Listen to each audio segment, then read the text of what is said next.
Hello, everyone. I am Sacrabalic, your envoy of hope, and welcome back to Cold Topic. I am here with my lovely co-host. Hi, I'm the lovely co-host, also named John. And this is episode 22. Deuce, deuce, The baby. Deuces. Yes, indeed. John, The deuce is how have loose. you been? What have you been up to? Um, I've been up to a lot of nothing but working, Hmm. which has been super cool. So cool that I'm actually getting another job. Another job? Like a new Yeah. job or a Like a secondary new, job? like a new job because I was like, you know what, I'm working too much and I don't like this. You going back to the old one, or is this like a new? Are you a Sprint boy now? No, I'm actually going to AT&T. There you go. Nailed it. Yep. Which means I basically work for almost every major retailer in the United States. Is that why John looks dead inside? That is exactly why I look. A new hat though. New merch. I made a hat. That's Tell, about it. go check that out in the link in the description. I did not make a new hat. I wanted a uh, beanie, and I was like, well, now I got a beanie. nice, nice. Yeah, I have been streaming. Can you believe that? I've seen that, but I've every time been you stream me, I'm about to go to bed. I've been streaming. I actually finished a game. We finished The Walking Dead is the name of the game we finished. We did season 1. It was bad. Well, I heard everyone. That's like everyone's favorite too. So Yeah, it was my favorite when I played it 10 years ago, and then I was like, ooh, wow, this is not a good game. This is, in fact, this a bad game. no good.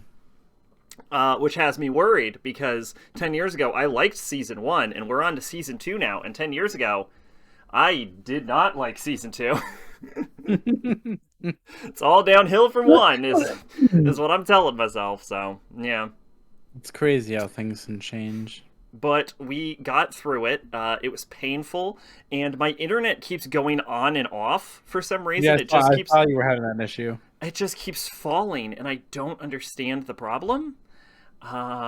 So hopefully that doesn't happen tonight. Other than that, yeah, we did a sacking Mal last night. Can you believe that? I haven't done that in a while. We did the summer season for sacking Mal. Summer season. Am I But yeah, frozen? huh? What? Oh, I'm not frozen. Okay. I looked like I was frozen for a second. No, no, you just weren't moving. Oh, sometimes I forget to do that. I forget that you have to move to be like look lively. But yeah, other than that, a lot of content going up on my anime channel, very consistent every Monday, Wednesday, and Friday.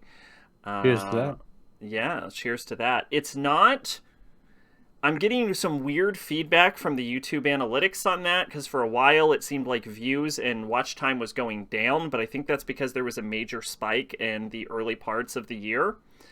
Um, and because I'm starting to see it tipped back up now, so there was like a huge spike up, and that was kind of obscuring the statistics. So it does seem like watch time and views is going up, and it also seems like the new shows, which are Popcorn and Reheated, are leading to an increase in likes. Subscriber numbers are going down pretty consistently, however. But I'm not willing to rule that out like as a problem currently, because what I'm suspecting happens is a lot of people subscribed for that one Nejima video I made, and I used to have a very irregular upload schedule, so now that the upload schedule has become regular again, I think what's actually happening is people realize they're still subscribed to me. So I'm gonna wait to see if that normalizes out. I will say that if you like zoom out from like the 28 90-day cycles for the analytics and you go like yearly, everything is still in steady increase. regardless of like the previous spikes from the previous months. So I'm not willing to rule Popcorn and Reheated as a failure yet. And even if they are, they're also like a lot easier and more comfortable to produce than having to like constantly put out an episode of Water or something like that. So it's not a real big problem, even if they are not as popular of series, because they work better for me in general. But also the main idea behind them is like searchability, right? And that I think is going to come into more handy than like short-term views and stuff in the shorthand. I think searchability is going to become more useful than short-term views, right? So even if there's a dip, I think the amount of added searchability from Reheated and Popcorn will benefit in the long run, because people might not care about the uploads right now. Like, nobody will care about like an Over the Moon episode, but when season 3 drops next year, suddenly that becomes a more attractive episode. You know what I'm saying? No, that makes sense. So yeah. I'm sort of like, and like the more of these episodes I create, right, the larger of a base I can spread across anime, and so in the long run, the higher the searchability of the entire channel comes out, especially with like TikTok being a meme factory. Like, D4DJ got a meme made of it like 2 years after release. So you never know if TikTok just decides that something is now a popular anime, gets searched a whole bunch, and then bam, all of a sudden, out of nowhere, fucking Bubblegum Crisis is the most popular video on the channel. Could happen. So I don't know. Those are the current thinkings and workings of the anime channel. But, yeah, other bits of news that you may or may not care about. Speaking of the most popular video on my anime channel, Ken Akamatsu, my favorite mangaka, who created Nejima, which is what I made that really popular video on, has been elected to the House of Counselors in Japan, and is now the first mangaka to become a legislator. This is pretty lit. Yeah, isn't that crazy? Like, of all mangaka, it happened to be specifically my favorite one. It was meant to be. It was meant to be. You know what? That's how you know I have the best taste in everything. Chef's kiss. And it was an elected position, too, so. That's good, though, yeah. Another news, the manga creator of Yu-Gi-Oh! Died recently. Yes, snorkeling accident. Which is, don't go snorkeling. Don't go snorkeling. Yes, he was like 60. Exactly. Yeah, I saw the headline for that, and I looked into it, and I'm like, how did he die? And it's like, mysterious circumstances, face down in the ocean. And I'm like, what? And then I read about it, and it's like, oh, he was snorkeling, and I'm like, oh, that's not that mysterious then. I feel like this was a little bit less of the mysterious, more I was like, it was a mysterious accident. He was face down. I was like, was he murdered? Did he commit suicide? What happened? It's like, yeah, he's been practicing snorkeling lately. He had some snorkeling equipment. I'm like, oh, hey, I'm pretty sure I figured it out. 2 + 2 = 4. I think I may have figured out what got him. But yeah, that's some sad news. We all know I'm an avid Yu-Gi-Oh! Player / enjoyer, so. There's a couple people that died this week, actually. James Caan died. Tony Cicero died. It's been a bad week, yeah. I don't know who any of those people are. James Caan, most famously from Misery, the Stephen King book / movie. Oh, fun fact about that is that Misery acted as the inspiration for Yukiko in JoJo's Bizarre Adventure Part 4, who was the first yandere. Interesting. And Tony Cicero was famously known for Sopranos. That was Kathy Bates' character, I believe, by the way. Mm-hmm. Tony Soprano, okay. I never watched that. I still haven't watched it either. It's on my long list. I hear it's good. Me too. Yeah, me too. I've just been too busy to watch. I have too much shit to watch. Excuse me. Like June's been loaded with like 3 shows a week for me to watch, so it's been a long month. Yeah, I noticed there's no Miss Marvel on the docket. Miss Marvel doesn't end until next week. Yeah, episode 5 was this week. Yeah. Okay. All right. I will complain about it then. We'll complain about it next podcast. That's fair, yeah. You mentioned one other person died? Yeah, it was the Yu-Gi-Oh guy. Yeah, no, Tony Cicero and James Caan, yeah. I think that's it, yeah. James Gunn? James Caan, not James. Oh. If James Gunn died, it would be like, well. I was like, James Gunn died? Yeah, former Japanese Prime Minister died also. Yeah. Weird week we've had. Yes. It's been a doozy of a week for surezies. On a more lighthearted note, however, have you heard the big anime news? What's that? The big anime news is that most recently, Fullmetal Alchemist Brotherhood has been knocked off the top slot in Mal and is no longer the top anime of all time, according to Mal. Do you remember the Fight Club we did probably 3 or so months ago, where we did Griffith versus Chika Fujiwara from Kaguya-sama? Yeah. So Kaguya-sama Love is War Season 3 is now the top-rated anime on Mal. Interesting. Yes, it is an unseated Brotherhood. We predicted the future. Yeah, we predicted the future. I mean, we did it. You heard it first. We heard it first. We said it. Yes, during that episode, if you go back and watch, very clearly, we said that Kaguya-sama is going to unseat Brotherhood. That was there. I said that line for sure. Go back and edit that real quick so we can get that first. just edit it into the previous video. Oh, we said it. Oh. Oh, look, it's right there. Oops. Yeah, a lot of things have passed Brotherhood before, but they always get knocked off the list. But Kaguya seems to be staying on there. And I, for one, am glad, because boy, did Brotherhood not deserve that top slot.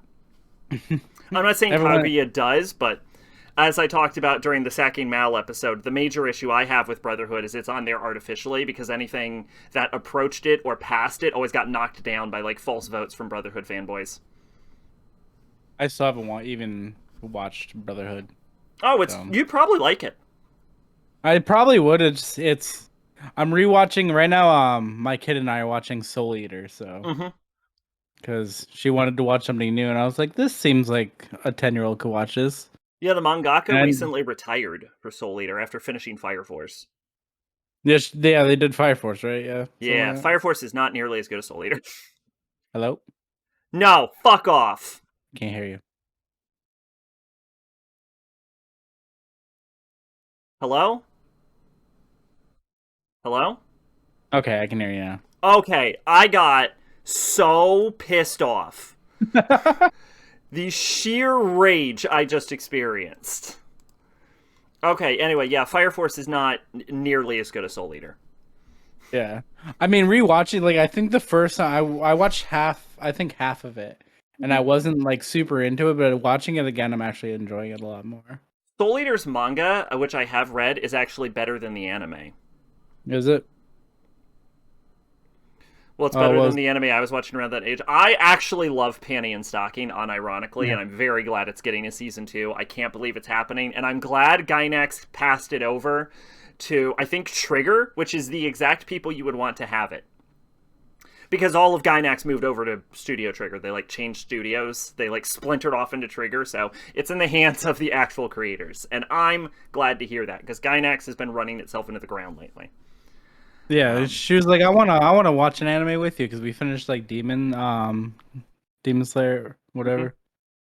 And then I was like, I was like scrolling through, and I was like, oh, Soul Eater's fine. Like, that's not really that bad. And you know the best part about watching Soul Eater is that now that you're watching it, you can see that Demon Slayer unabashedly ripped off Medusa. Yes. You noticed that, right? I did notice that right. I was like, wait a minute. This seems familiar. Yeah, if you remember right after I watched Demon Slayer, I'm like, this straight up ripped off. The fun thing about that fight is I was distracted in that fight because her ability, or his ability, is just straight up Medusa's ability. But my second favorite manga of all time is Medaka Box by Nisio Oisin. And the ability to, like, redirect the balls and bounce it over as an attack is the first major antagonist's ability. Well then. And it also ran in Shonen Jump for, like, 200 chapters. And it's by Nisio Isin, who is a very, very famous author. So, like, I'm not saying that that fight was completely ripped off from other better series, but what I am saying is that fight was ripped off from other better series. I'm not saying it was, but I'm kind of saying it was. It's if I wouldn't even make the accusation if it was a more normal power, but they portray the powers in the same way. And they're from two very popular series, and they're both very distinct abilities, right? If someone throws off a Ki Blast, I'm not going to suddenly be like, oh, they ripped that off from Dragon Ball, because so many people have done that. But the fact that it's that specific thing, like, it happens to be, like, vector manipulation with arrows, it's like, okay, come on. Oh... That's fair. And honestly, fair, yeah. That's like 90% of every villain I've seen in Kimetsu no Yaiba. It's very distracting that if you've seen enough shonen series, you're like, okay, come on, again? All of them? This again? I also want to shout out my Shrek shirt that I thought I've worn on stream, but I haven't yet, and I love this shirt. When I saw your shirt, I missaw it, and it looked like Piccolo, but with Shrek's face on it. No, it's Shrek and Donkey. It is a random scene. Like, I found this at Target for $13. It was the last one in my size. And I walked by it and I was like, this shirt was meant for me. Because there's no context. It's just a screen grab from the fucking movie. No words, no nothing. And it's my favorite shirt ever. Okay, but can we talk about how what I saw originally was Piccolo with Shrek's head, and now I want that shirt? Oh, we can do that. I think that would be great. Whole topic merch coming soon. Someone get on that. Well, I'll do Shrek with Piccolo's face and Donkey, but with Goku's face. And I'll put the car behind him somewhere. In the best episode of Dragon Ball Z. Oh boy! Don't at me. That is the best episode of Dragon Ball Z. And I'm okay. All right. If we're talking the best episode of Dragon Ball Z, I'm gonna say something very controversial. You're gonna rage quit the podcast when I say this. My favorite episode of Dragon Ball Z is Gohan playing baseball. Okay, no, I like the random episodes sometimes. So I do, like, the driving one gets me every fucking time. Like, it's so fucking stupid, but so good. I once randomly decided to rewatch part of Dragon Ball, and the only thing I watched was Gohan in high school. Playing baseball, yeah. That's a good episode, though. Oh, shit. Yeah. And say what you want about DBZ, but their filler is interesting, and I've always enjoyed it. In Super, I actually preferred the filler.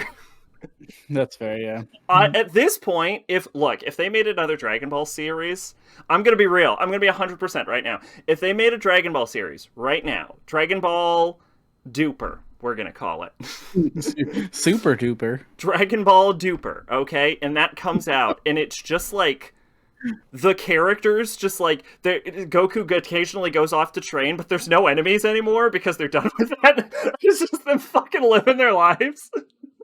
I would watch that. Just like slice of life Dragon Ball. I would totally watch that, yeah. Oh, I'd have zero chill and watch that. Like, watch the shit out of that. It'd be like King of the Hill, but with Dragon Ball Z characters. Yes. With it's just King of the Hill, but the characters are bulletproof and can blow up a planet. Well, I mean, we've already established that Hank Hill could do that too. So. Yes. Go watch last podcast if you need Hank Hill versus Goku. You'll never guess who won. It was Hank Hill. Oh. Speaking of, and I'm glad we brought this up. This went in a huge circle to circle back into one of my last recap topics. Because I felt like last time there was some debates on what about in Super when Goku goes to the store and ends up beating up dudes with guns. I don't remember that, but I'm confident it happens. Um, I'm pretty sure it does happen, actually. It does sound vaguely familiar. It would be such a good show, by the way, because we have like Cop Krillin, so we get to see Krillin just be like the most overpowered cop. We get to see Gohan go to like academic meetings, and then maybe he has drama with like other scholars. We like Videl getting like being like a mom. We get Daddy Piccolo, or sorry, Grandpa Piccolo. It would be a delight. All right, get on that. Get on it, guys! Come on. Goku being forced to be a farmer, like. All right, let's not forget we could go even further into the future, right? Jump into like some GT timeline shit, right? And we could have like we could, because everyone remembers the best part of GT was Vegeta just being a dad and being pulled along by the hair by his kid. With the mustache, too. With the mustache. I'm sorry, did you say mustache? I think you mean the mustache. Sorry, I forgot the mustache. The mustache. Oh shit! That is like one of my favorite GT episodes. Him and Broad just hanging out, just being a dad with a mustache. With the mustache. The fact that I shaved my mustache. All the facial hair that Vegeta could have grown, he chose a mustache. It worked. I hate his haircut though. Yes, his haircut is very much so. I agree completely. But it's fitting because he's like kind of like, well, whatever. I'm a dad now, and that's a total dad haircut. So I 100% agree with that haircut, even though I hate it. You know what? That's what we need. We need a remake of GT.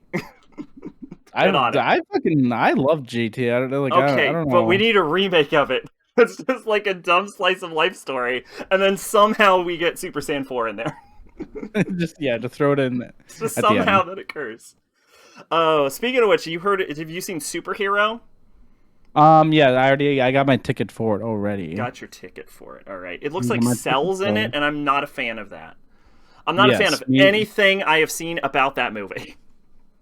It'll be an interesting movie. Anyway, yeah, like I was gonna say, see it in theater, and I was like, "Fuck yeah!" So I bought my ticket when I wanted to go see Thor. But yeah, like I was gonna say though, while we're still on the Dragon Ball topic, I feel like last time people were calling into question the legitimacy of Fight Club, and I'm here to defend Fight Club and its legitimacy because there's two major instances where I feel like Fight Club's legitimacy has been questioned. Number one was Ryoko versus Genova. I made that one the night before, and I didn't have any time for research. So that one always had an asterisk behind it, and I'm not willing to buckle down and say that one was 100% accurate. I'm willing to give you that one. However, last time I was being questioned on our scaling for Goku. Okay? Now, I am going to defend our scaling for Goku with two major points, all right? Point number one about why Fight Club is totally fine at scaling Goku. Number one about scaling Goku. No one can scale Goku. Like, realistically, Goku cannot be scaled because Dragon Ball is so inconsistently written that we have no idea what any of the characters can do. If we only go by what we've seen characters do, no one in Dragon Ball has gotten stronger in like 700 episodes.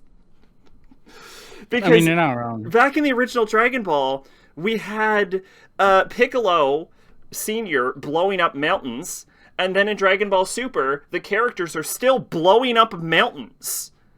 That's it. No one has gotten stronger as far as like on-screen feats.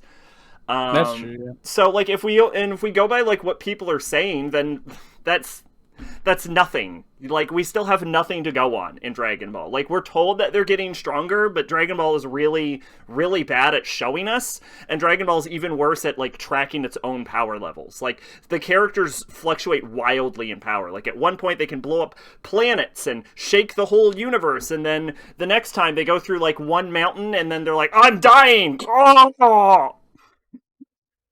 It's a accurate. nightmare. You can't scale Dragon Ball. So the best you can do is just approximate it based on what we've seen them do and what we can probably assume that maybe they can do. Like I talked about last time, like the times 50 multiplier on Super Saiyan is bullshit by evidence in the actual show itself. Like, if you take any character and multiply their power by 50, anyone they're fighting, assuming they're fighting on anywhere near that level, is instantly dead. But we never see this at any point in the show. So I'm willing to defend our Dragon Ball by saying Dragon Ball cannot be scaled properly because it's just written like trash. It's written too bad to actually scale. And most people who are like, Goku's billions of times faster than light and can like send energy blasts and he's multiversal and can destroy the fifth dimension, and it's like, that never happens. Shut the fuck up. You're literally pulling that out of your ass. So, yeah, no, I'm willing to defend the Fight Club representation of Goku, just because all you can do with Goku is guess. All you can do with Goku is guess. Yeah, that was my recap, as far as that goes. I will say, before we get into a more serious podcast, though, unfortunately, this month, my aunt did die. So, moment of silence, please.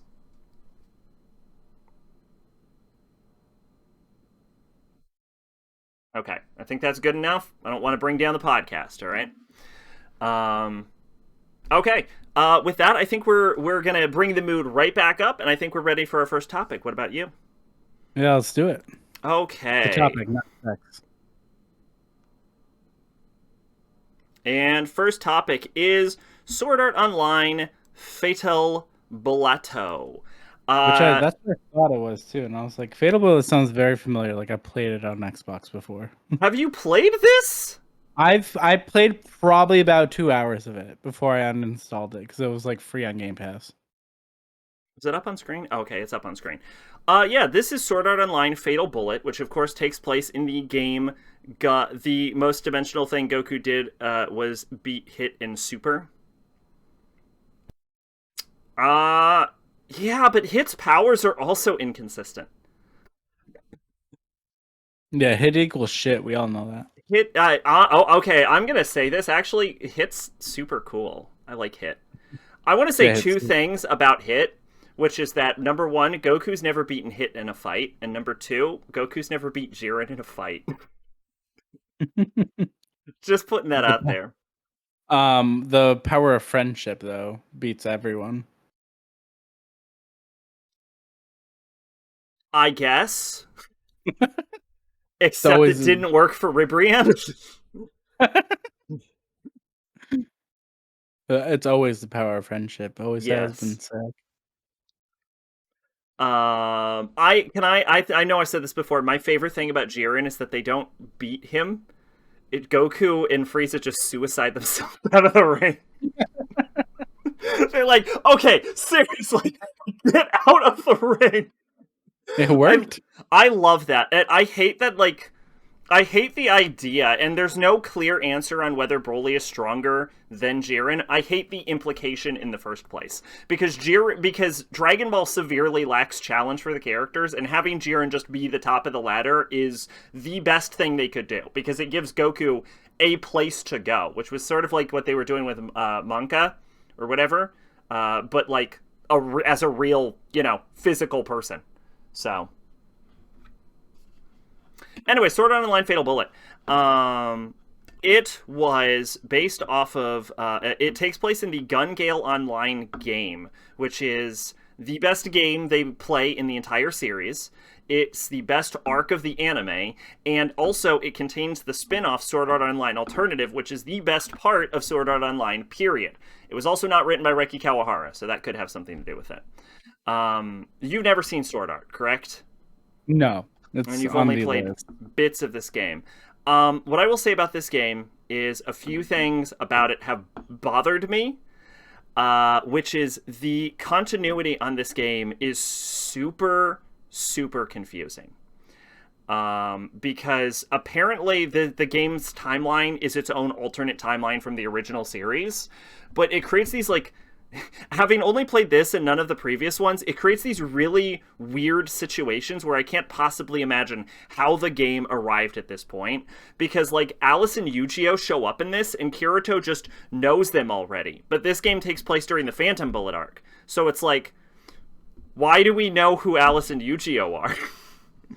And then, like, Yuki's in this, but Yuki doesn't show up in the series until after Phantom Bullet either? So that's crazy. And I think Yuki has AIDS in this, but she's not dying, so I'm not sure what's happening there. But more than that, they have already met Sinon, who is the blue-haired girl we see here. Or her hair's more green in some angles, but yeah, Sinon here. And the thing is, Sinon was not a gamer. She started playing VR MMOs because she was afraid of guns, and she was using Gun Gale Online as immersion therapy to get over her fear of guns. But in this game, they reference that she first met them in a game called Sword Art Origins, which is supposed to be a remake of the original Sword Art Online game from Season 1. However, where that falls apart is, why would Sinon be playing a remake of Sword Art Online if there's no guns in it? Doesn't that defeat the purpose of trying to do immersion therapy on getting over your fear of guns? Yes. That doesn't make any sense. First, also, the idea of Sword Art Origins makes no sense either, because there was an Aincrad update in Fairy Dance to Alfheim Online, which means that Aincrad and the levels of Sword Art Online that originally existed exist in Alfheim Online. So why would they remake the entirety of Sword Art Online if it was already playable in Alfheim? And we know it's playable in Alfheim because in Mother's Rosario, they go to the 40th level that Kirito and Asuna had bought a house in.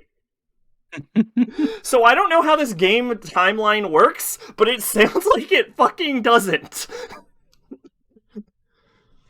Yuki and Sinon have been in the SAO game since Hollow Fragment. They were in the very first game. Why would they be in the first game? Anyway, the game timeline is broken, and the characters all act very weirdly out of character. Especially, like, Yuki's the most notable one, because she's, like, this, like, battle-hungry, character in this one, but that wasn't Yuki's personality. Yuki only challenged a bunch of people to battle because she wanted to find someone who could help her on her quest. She's not, like, a naturally, I want to beat the shit out of everyone, fight me right now character, unless they changed it for the game timeline. Like, everyone's weirdly out of character. They're, like, 3 degrees off from what their personalities are supposed to be. And because of that, I'm not sure how this fits in. Like, I don't know if you're, like, a major SAO fan, if this is what you would want in your SAO game. Like, a lot of characters who had more depth in the original series end up having their personalities boiled down to 1 or 2 things about them. The games follow their own continuity bullshit. It's weird as fuck. Like, for example, Len, who is the main character of Alternative, her personality is, I like being called short in the game. And Pito's personality is, I want to kill people. And those are not their personalities. And that's, like, every character in this game. Like, every character has had their nuance and personality traits stripped away from them, so that they're just, like, 1 or 2 or 3 identifiable traits shine through. It's super weird. It's almost like this is not a game for SAO fans, despite being the fact that I don't know who else would possibly want to play this other than an SAO fan. Unless it's part of that crowd where it's like, this is for SAO fans, but not people who actually care about SAO, they just like SAO. Like, that kind of, like, nostalgia-driven fan service kind of shit. You know what I'm talking about. Yeah, I do.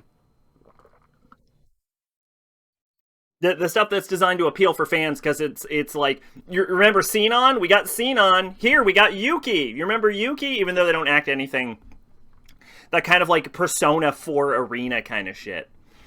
Sounds like PQ Akihiko became protein. Exactly. No, it's like yeah. The game timeline in this, or at least in Fatal Bullet, is like Persona Q, but like for SAO characters. It's so weird narratively. And what I will say is, you can hang out with the characters in the game, and anytime you hang out with a main cast member, it's like you're hanging out with this like weird off-brand version of them. Like you're hanging out with like Walmart brand Sinon or Walmart brand Kirito. It's super weird. But like the characters made for this game specifically, like the unique characters, are all pretty interesting.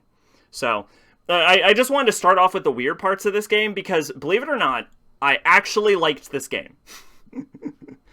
It was just like the canon problems that I'm like, what's happening with this? Oh yeah, also too many people in this game use swords. Like, way too many people. Called like, Sword Art. Yeah, Fatal Bullet. So the thing about Gun Gale Online is that nobody uses swords in Gun Gale. Because why would you bring a sword to a gunfight? Okay, that's fair. Yeah, everyone uses guns in Gun Gale, because why would you bring a sword to a gunfight? It would be stupid. It was made a very big point that, like, the swords that exist in Gun Gale Online are just there as dumb, expensive gimmick weapons. And the only reason Kirito used a sword in the first place is because he was more used to sword combat than gun combat. That was his only reason. No one else used a sword because it would have been real stupid. Actually, that's not true. Death Gun also used a sword. But Death Gun was also more used to sword combat than gun combat. And also, Death Gun also used guns more than he used swords, so... I like dumb, expensive gimmick weapons. Well, then you would probably use a sword. Anyway, I don't care if there's, like, more sword users in Gun Gale than there are in the original series. That's okay. But there's way too many swords in this game for me to believe it. And as someone who's played through this game all the way, I did all of the DLC, including Mask of the Abyss, okay? I can assure you that a sword is a weapon you will almost never want to use. The guns are the best. The guns are the best weapons in this game because they're guns. And there are enemies. The gun sword, though. It exists in the game and it's not very good. And here's the thing, right? Because Gun Gale as a game itself, a game in a game, is a sci-fi setting, and some of the enemies fly. So I'm sure you can see where the problem comes in. Yeah. You can't hit them with a sword. You throw the sword, come on. Which is a problem that super exists in the game. You'll have enemies flying overhead shooting you, and you're like,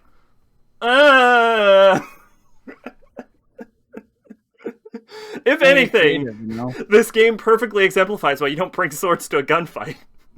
You'll have, like, sniper drones flying around, and you're like, get down here, I'm trying to get you. Come here. Anyway, yeah, too many swords in this game. But yeah, you get to hang out and go on dates with the characters from Sword Art Online. And then if you max out their affection, you get to take them to bed, and you get to see them in their sexy lingerie. And this is part of the game that I have a problem with. Now, why? Here's my issue. I don't have any problems with seeing the girls in their sexy lingerie. However, the thing is, you can take anyone to bed in this game, regardless of their gender. Now, here's where my issue comes in. They have CGs for all of the girls, but they do not have CGs for all of the boys. They have one for Itsuki, because Itsuki's hot. However, they don't have one for Klein, or Eigel, or Basalt Joe. Now, I'm going to put this out here, right? There's a market... Look, someone out there likes Klein and Eigel and Basalt Joe enough to see them in their sexy lingerie. That might not be me, but someone out there likes them enough to see them in their sexy lingerie. And if you're going to have CGs for all of the female characters, and Itsuki, and what's his fucking face from Ordinal Scale, I expect to see Basalt Joe's overly muscular, scarred-up marine body in a bed with a huge fucking bulge, alright? Fuck you, game. Where's my Basalt Joe CG? Anyway, yes, on to the actual game itself. This is a sort of like third-person sort of looter-shooter type game. I don't like the looter-shooter aspects of it, but I love the shooting aspect. It's very fun, especially when you get into it. I preferred assault rifles throughout the course of the game, but there's plenty of different like weapon types and weapon varieties, and I really, really like the RPG elements in this. It comes along great. Because there's various stats. There's like strength, dexterity, agility, intelligence, and luck and vitality. And you can't just raise one stat to the stratosphere. You need a balance of all of them. Because like if you're like a dex-based fighter, you still need to raise strength up enough to actually utilize your weapons, right? And if you have a low agility, then you're going to be too bogged down and you're not going to be able to move quickly. So you're going to get like cornered in combat and then you're going to die. If you don't have a high enough intelligence, then your respawn, your like ability cooldowns are too high. If you don't have enough vitality, you don't have any hit points and you get one shot. If you don't have any luck, you're not getting your critical hits, you're not getting your item drops. Like every stat is important, and it's kind of like a balancing act between like creating your build and raising your stats. And sometimes different bits of equipment require different stats. Like sometimes you need more strength, sometimes you need more dex, sometimes you need special stats like intelligence or agility or luck for a specific weapon or a specific build. And then there's like side abilities that are also leveled up doing this, which aren't just leveled up by like owning the ability. Once you do that, you have to increase your proficiency, which also decreases the cooldown timer on the abilities and unlocks new levels of the abilities. So your abilities improve over time as you use them. If anything, one of the coolest things about this game is its RPG mechanics, honestly. It's like so many RPGs where you can like assign your own stat points, just have like stats that are just like pointless. Dark Souls. Hey. Am I wrong? Resistance, luck. Oh, luck's super important. Come on. No, it isn't. I max level my luck every time. Why? What about adaptability? Come on. No, adaptability is super useful. Yeah. You actually picked a useful one for once. You picked one that's a terrible game mechanic, but useful in-game. The worst game mechanic. It's terrible. Honestly, that game would be way better if they just cut that out. Have that? Yes, yeah. If it didn't have that, it would be a way better game. Oh yeah, 100%. Speaking of which, I've got to mention this as a recap, but I officially own every single Resident Evil game. Oh, Mazel Tov. Yeah. Even the light gun games? No. I mean like the Steam ones. You've been attacked by Mega Man X3. Mega Man X3. Yeah, I got 0 through Village right now, so. Oh, nice. Okay. I don't have Village. You gonna go back and play them all? I don't know. Doesn't like a crit hit increase crit hit chance in I think so. In Dark Souls? No, not at all. There are no crit hits in Dark Souls. No crit? So no, it does not. In Demon Souls, you can use it for a Blue Blood Blade build, but like, fucking why? just put your points at a better stat. just put it in Magic like it should be. Just put it in like Magic or Dex or Strength or something. Like, get the shit out of here with that. But yeah, no. So like all of the stats are useful in this game, and that I think that's something that can be mendable. That they made their ability to value you for everything. Luck increases crit rate in SMT, except it doesn't. A lot of stats don't do what they're supposed to in SMT. Always raise magic in SMT. In every game, just raise magic to the roof. Well, yeah. Any game that has magic, just pump everything into magic and just fucking blast. Never away. Stop pumping magic. Indeed, yes. If you ever play Soul Hackers, I highly recommend taking your main character and just shoving your magic score all the way to 99. So I'm gonna play that when it comes out. No, I'm talking about Soul Hackers 1. Oh. Soul Hackers 1, make sure to increase, if you ever play that, make sure to increase your magic all the way to 99. 99, baby. You will not regret that choice, I assure you. No regrets. Your character can't learn magic in that game, but they still give you the stat for it. I tried Ares of the Ring. I think I'm spoiled by modern shooters, yeah. Anyway, yeah, so I find the gameplay in this pretty fun. A bit challenging at times, especially towards like later game enemies. They can be a little cheap because they do just colossal amounts of damage. Like, you'll be running and you'll just go, "Ah!" and your brain will explode. And I will say that sometimes the enemies can get, some swords can, yeah, but they're not very useful.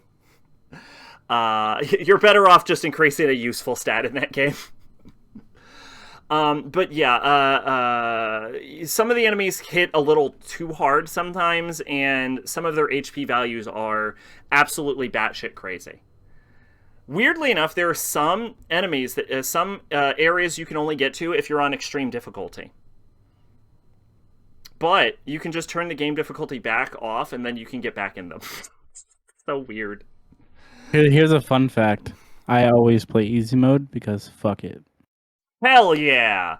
Unfortunately, you can't get into those dungeons if you're not on the highest difficulty stat. Oh.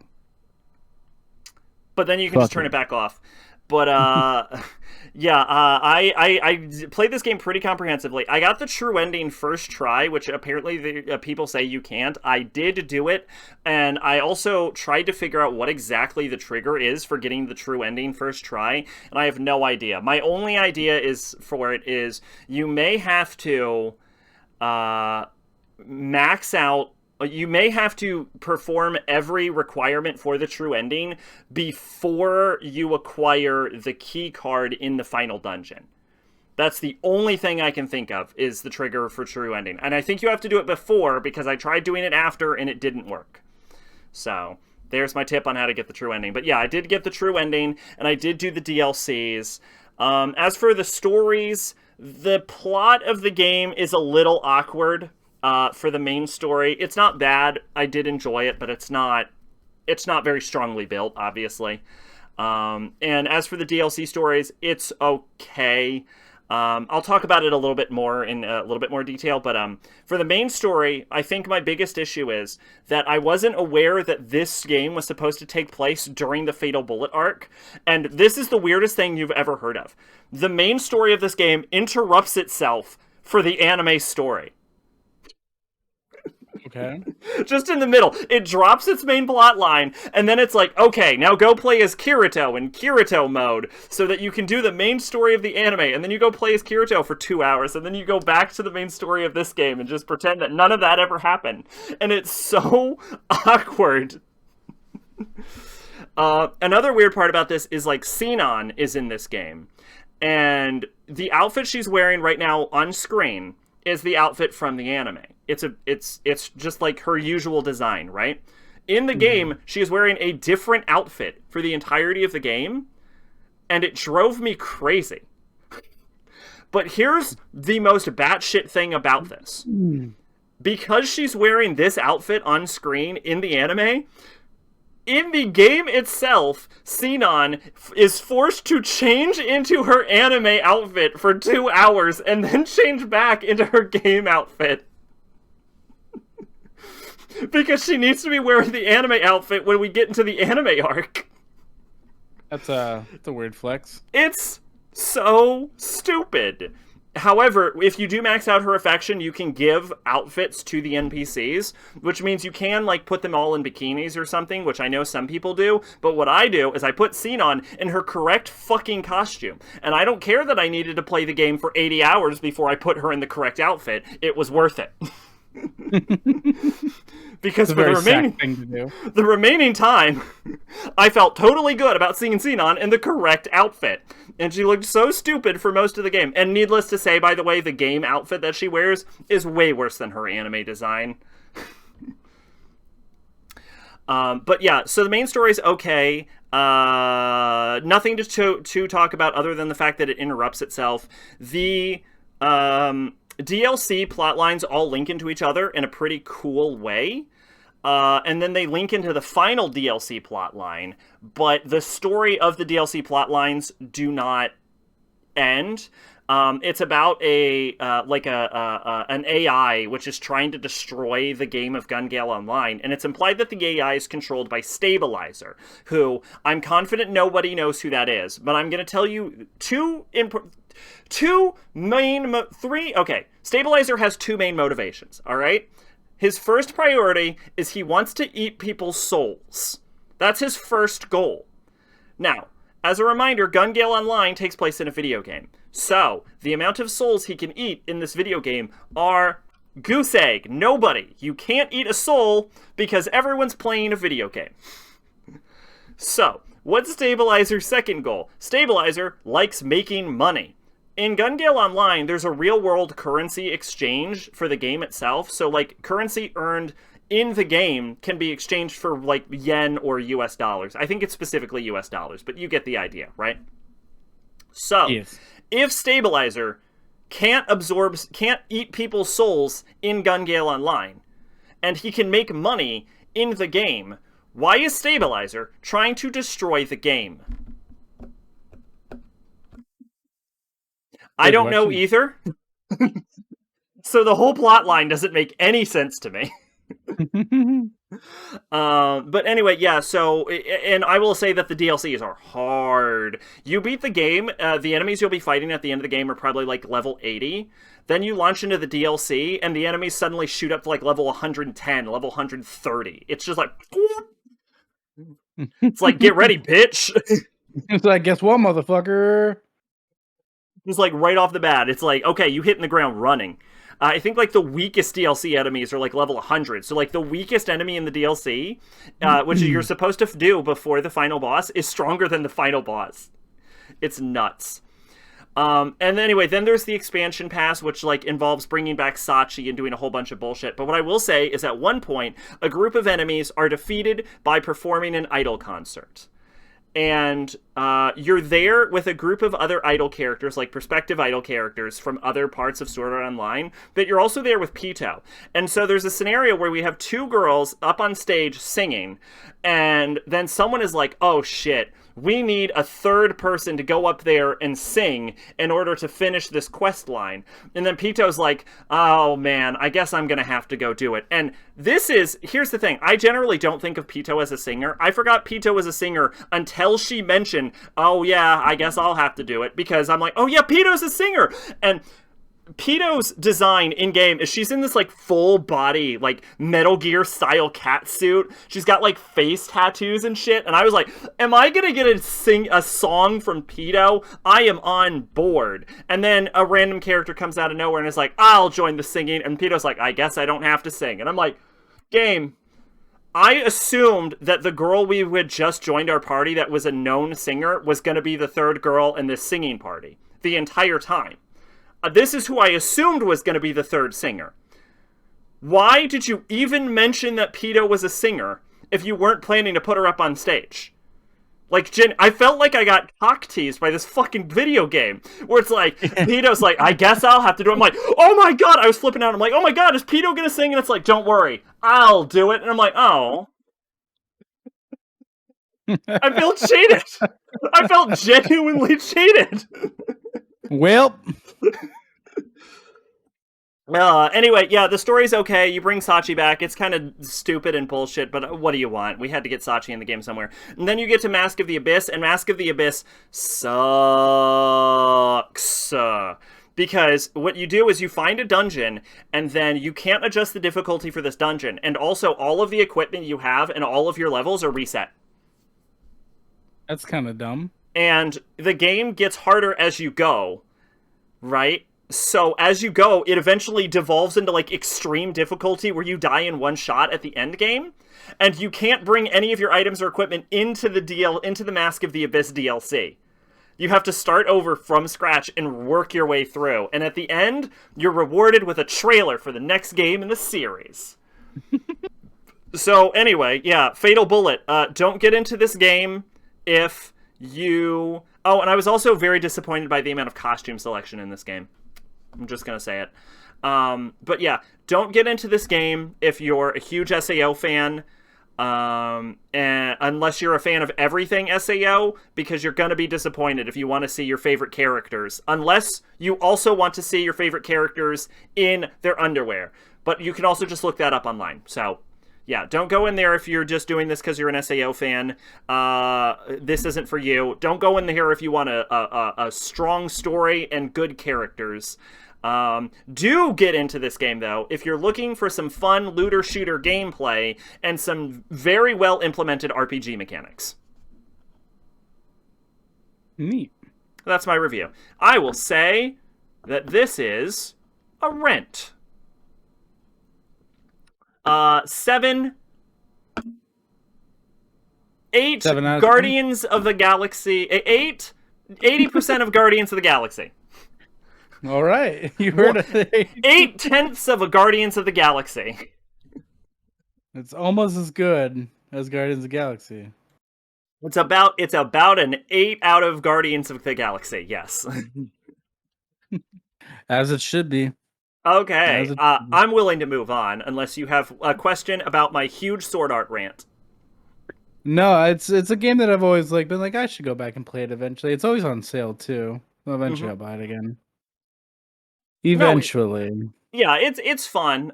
It's nothing to necessarily write home about, but it's a good time. It might actually, what it might do is it might be a good way to act as a gateway to get into sword art. I like a good gateway. Yeah, it might be a good gateway to sword art. Granted, then you're gonna have to suffer through fairy dance, but so a swipe my brother's copy, don't waste my money. Yes, there you go, you nailed it, mate. All right, ready to move on? Yeah, let's do it. All right, so John, when's Marvel? When's Marvel? When's Marvel? When's Marvel what? Oh, do you not know that? You don't know the when's Marvel meme? For Marvel versus Capcom? Oh, no, I don't. Oh. Oh, well.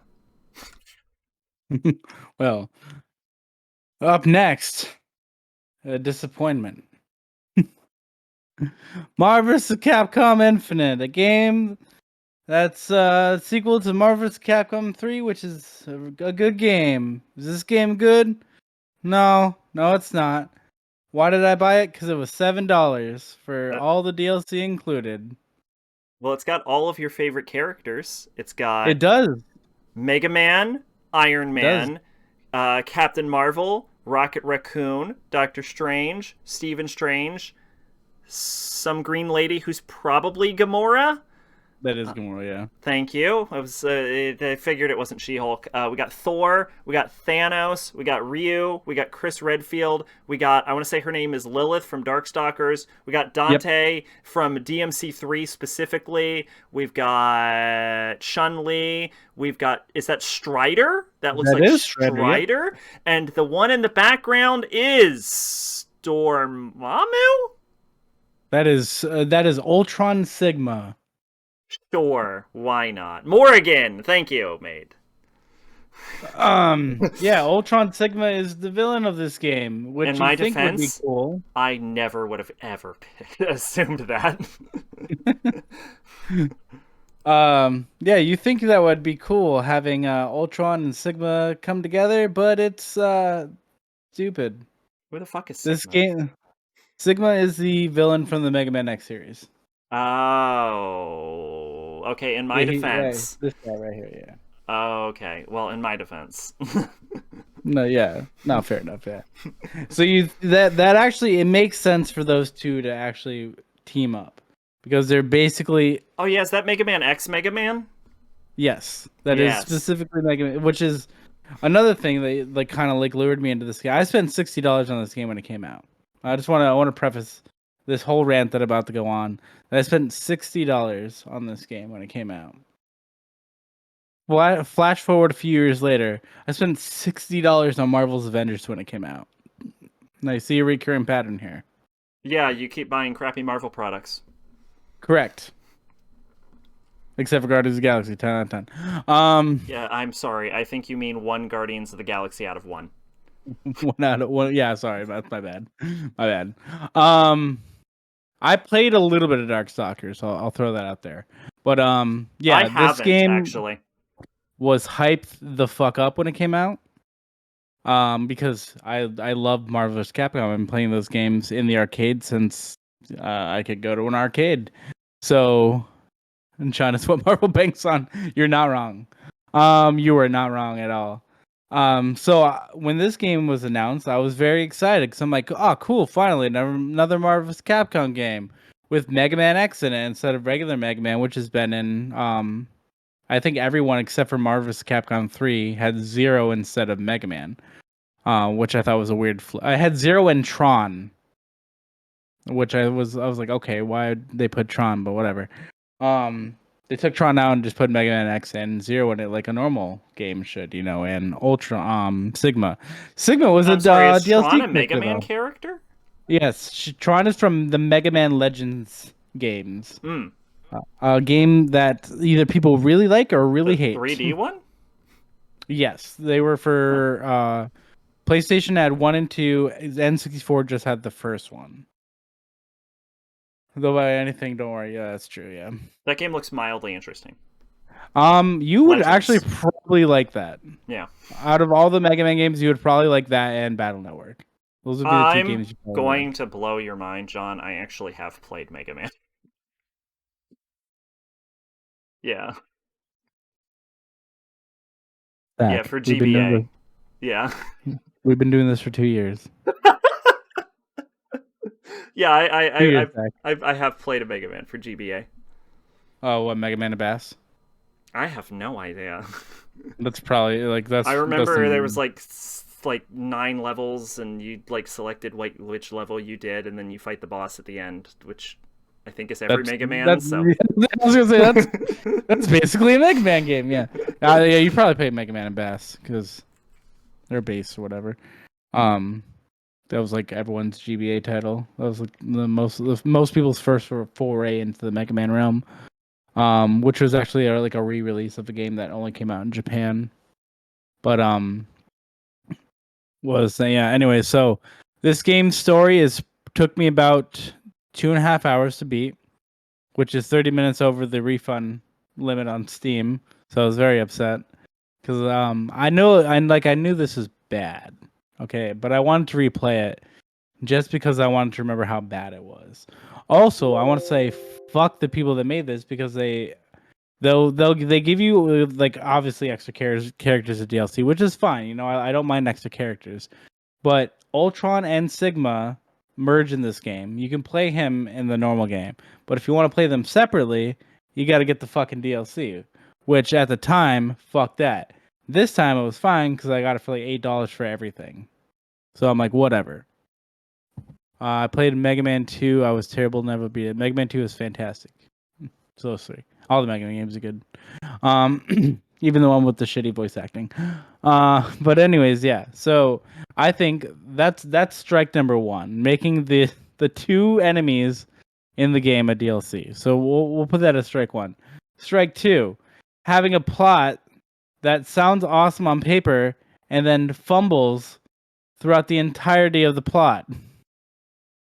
Because the whole thing is about the convergence of the Marvel and Capcom realms because Ultron and Sigma fuse, and they're trying to get everything the way they want it. Cool concept. Terrible execution.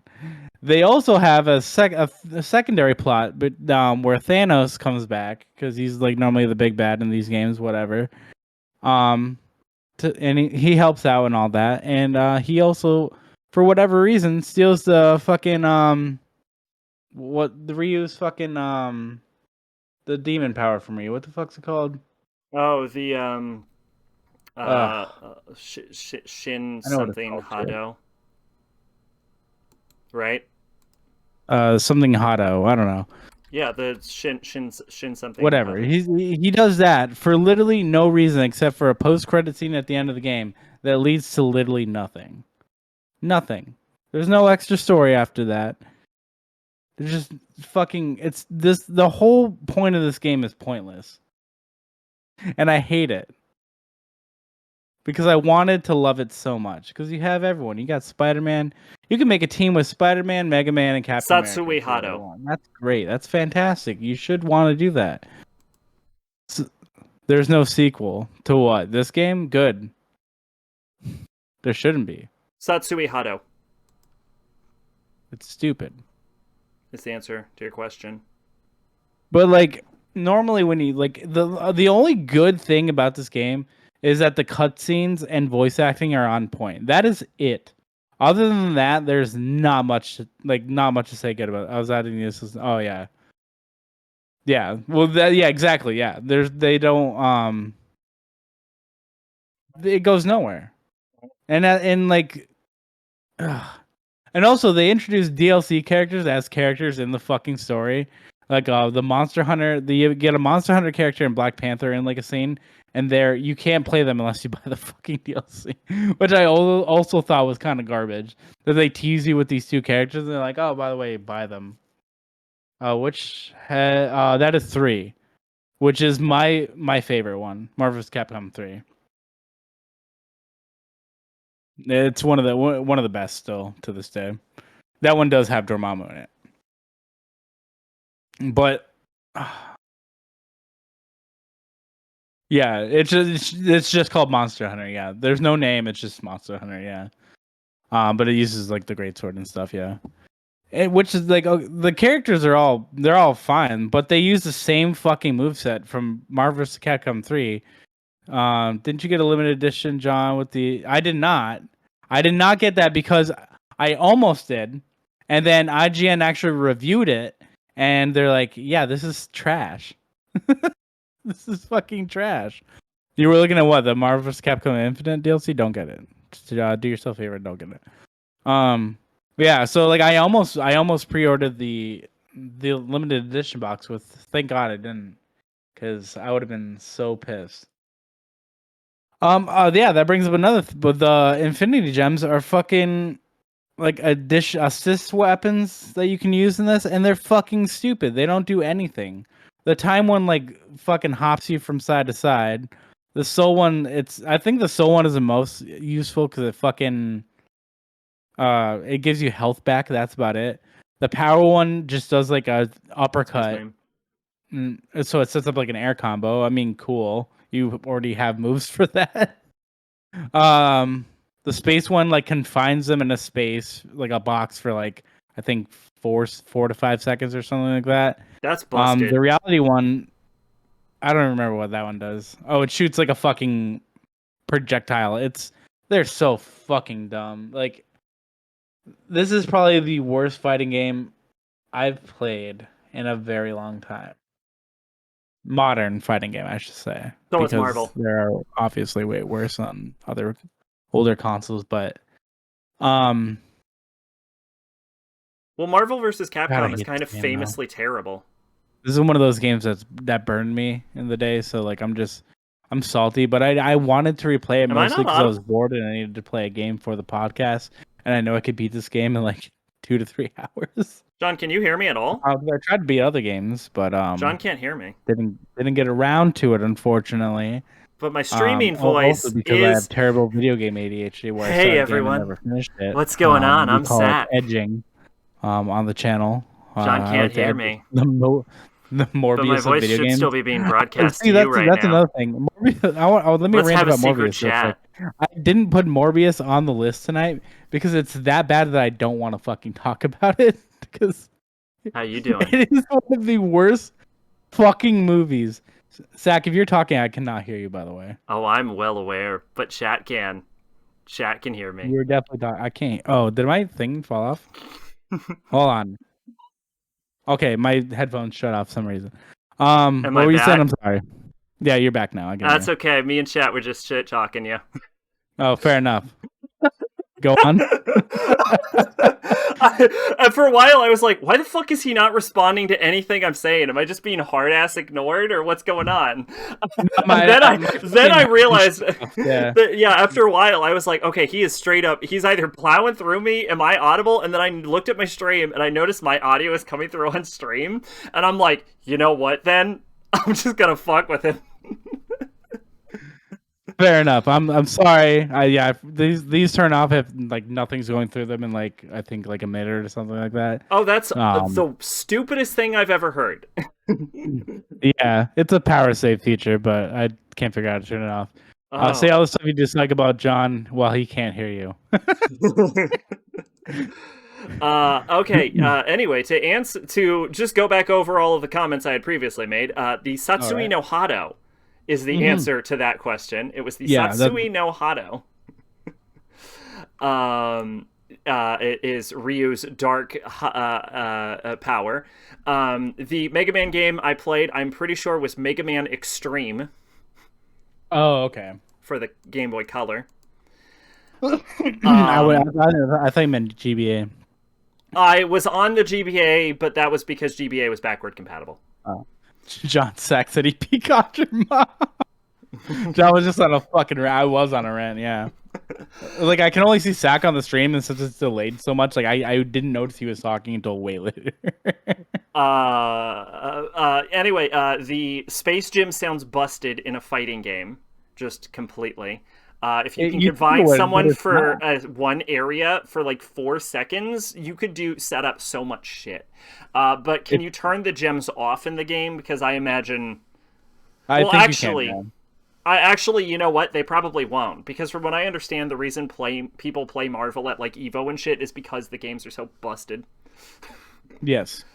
Yeah, the Marvel games are like famously terrible fighting games. I don't know why No, this would no. surprise you. Three and two are good though. I like 3 and 2 a lot. They are One famously was busted. X-Men versus Capcom was pretty busted. Yeah. No, I mean like Marvel. Like all the Marvel versus Capcom games are like famously busted. They're played as like jokes in fighting game tournaments. I like them. That's fine. I mean, no, a lot of fighting game players like them. Yeah.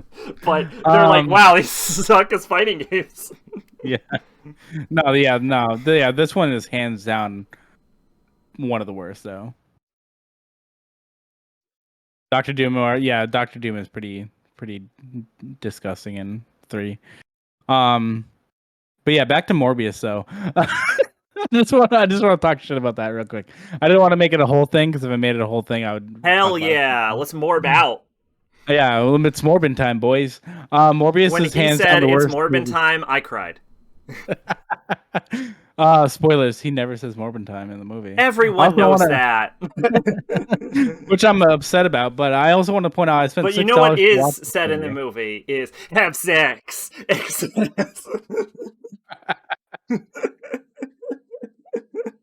Yeah. Fuck. Yeah, $6 to watch this movie because the only way you could watch it was rent it, and I had to watch it. Because I'm a sadist and I watch shitty movies, even though I know they're shit. But I'm sorry, this just is I hate to say masochist. Sadist okay. is the Sorry. other way. Yeah. Oh, my bad. Um, I always get them mixed up like every time too. I So I, made a I don't. Ladies. I made a Morbius joke like 2 months ago and you just did not get it. So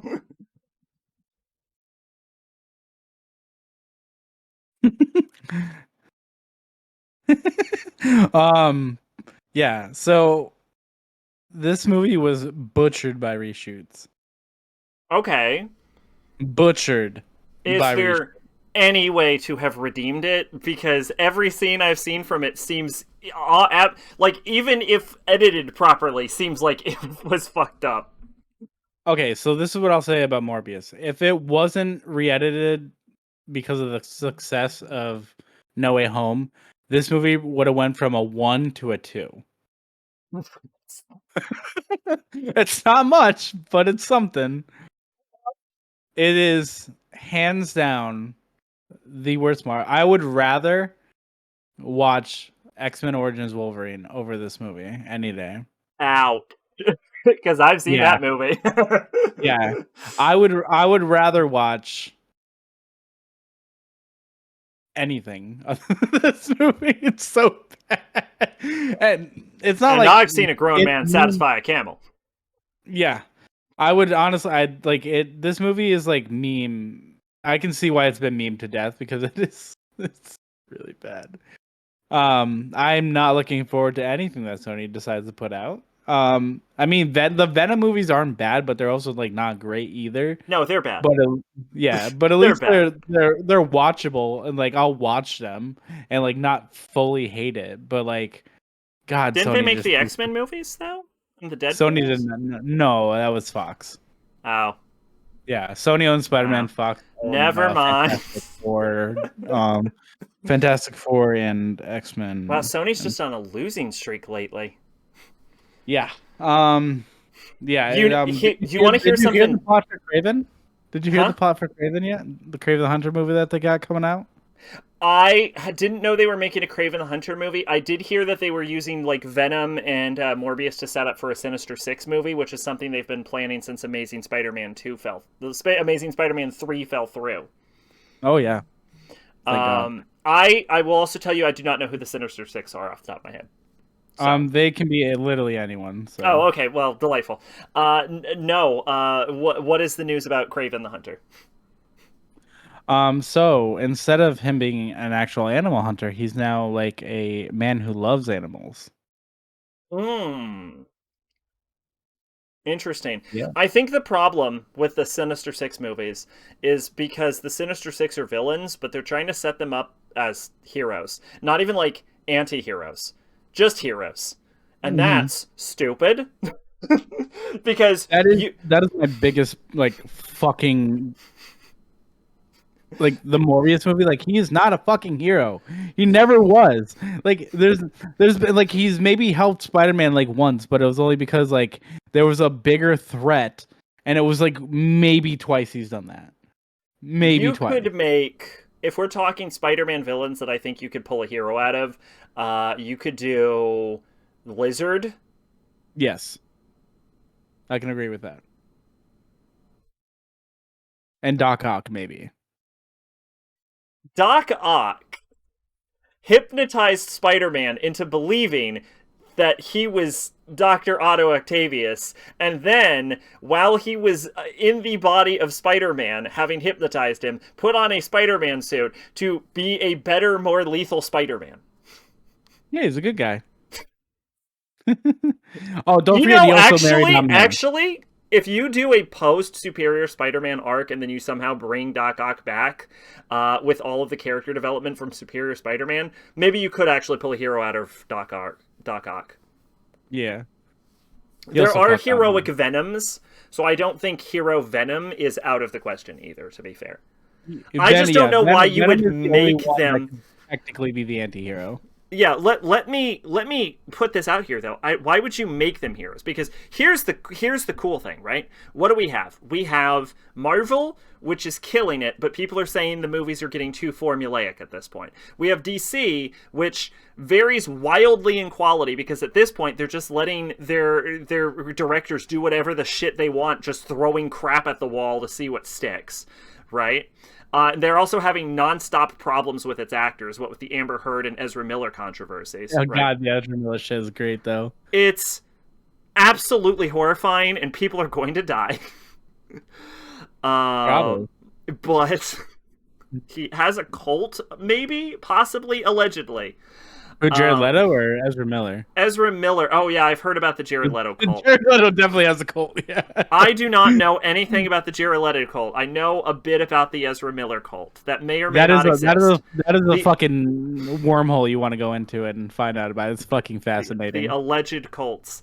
Yeah, so I know that DC keeps having problems with having the worst choice in actors conceivable.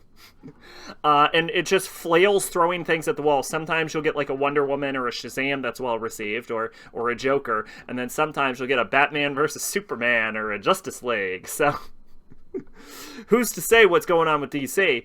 And I think you said Fox. Fox is just like letting go of X-Men, right? Well, Disney owns Fox now, so all that Oh stuff's yeah, gone. that's right. Okay, Yeah. I'm gonna say this as far as Marvel goes: if they do not take the opportunity to bring in, oh, I could have told you his name yesterday. He's famous. Evan Peterson. Evan Peters? Like Evan Peters, if they do not like take right? like Quicksilver, Evan Yeah, Peters. Quicksilver. If they do not He take was the in opportunity, WandaVision. I'm aware, but they just use that as a one-off gag. What I'm Yeah, saying Ralph is if Boner. they do not take the opportunity to like actually bring him in as Quicksilver, that is they have missed an opportunity with their new multiverse bullshit they're playing around with. No, they could probably do that. Yeah, they're still probably still trying to figure out what the like. That's why I think Doctor Strange like worked perfectly because they brought Patrick Stewart back as Mm-hmm. like a different Professor X, and it worked perfectly fine. Mm-hmm. Like he was basically like the animated series Professor X, which Excuse me. is chef's kiss. Nice. The only reason Joker is well received, Joker's not even that good. First of all, hot take. I thought I watched Joker twice. I saw it once to theaters and I watched it again like when it came out on streaming, and I still don't think that movie's that great. Oh, we we all collectively shit on it on the podcast already. Oh yeah, that's right. Yeah. Mm-hmm. Oh yeah, it's really. DC's best movie was probably Wonder Woman. DC's best movie is The Suicide Squad, The new one, yeah, I did followed like that a by lot. Aquaman, followed by Shazam, I still haven't followed by seen Wonder Aquaman or Woman, Shazam. and then anything under Wonder Woman was I actually bad. completely forgot about Suicide Squad until just now. Actually, I forgot I saw that movie. um, Joker 2 rumored to be coming out with As Lady a Gaga's fucking Harley Quinn musical. and a musical, but I looked it up on stream last night, and that's all just rumors apparently. Yeah, if that's true, that's gonna be A decision that has been made. Anyway, what I was going to say is we have all of these like heroes. The Sinister Six is an interesting opportunity to make a villain timeline. Like, let's get dark and dirty with it. You know what I'm saying? Let's let it the evil out. Let's follow some villain protagonists. if that were Get that shit what they rated were R? Are you kidding me? yeah, if they Just were see gonna do Venom that, eat a fucking brain on screen. People would love it. Are you kidding me? You can't tell me there's not a place for like a dark, serious Sinister Six movie. I would love that, but they're not gonna do that because Sony's fucking stupid. Sony's very stupid. Yeah. Yeah. Here's a fun fact. Everyone knows that nobody gives a shit about Xbox in Japan. Everyone knows this. Okay. Except for that the new Xbox, like Series X, is outselling the PS5 in Japan. Get fucked, Sony. I mean, eventually they'll just have to give the rights back to Marvel, so I'm just waiting for that. Yeah. But boy, are they holding on to that. They're like suckling at the teat of Spider-Man, and it's sad. Yeah. Because their other movies are just not great either. I mean, the only two franchises that are working out for them are Spider-Man and Ghostbusters, and only because Ghostbusters was redone by a father-son team. The father's not around anymore, unfortunately. Rest in peace, Ivan Reitman. But so I mean, if the next Ghostbusters movie isn't good, they have Spider-Man, and the only reason why Spider-Man is good is because Kevin Feige's got his fucking whole dick and balls in that fucking series. That's the only reason why it's good. But apparently, Kevin Feige is consulting with Sony about their movies to try to help them out a little bit. So maybe they'll become Spider-Verse better. was good. Yes, no, Sony kills it in the animated department, but and it was ass made. I love you, but no, no, it wasn't. That movie was actually not very well received critically. Well, Ghostbusters, I loved it. Yeah, Afterlife, yeah. Loved It got raked over the coals critically. That's fine. It was an emotional experience. We understand. Exactly. It's the journey, you know. It's how we got there. Rest in peace, Anyway. Egon. Huh? I said rest in peace, Egon. We need Ah. more Chris Pratt in more movies. Yeah, he's gonna be Garfield, bro. Hell yeah. It worked so great with Lightyear. That was Chris Evans. Oh. Yeah. Never mind then. that was Chris Evans, yeah. Another movie Well, I forgot don't about I that came have out last egg on month, my Lightyear. face then?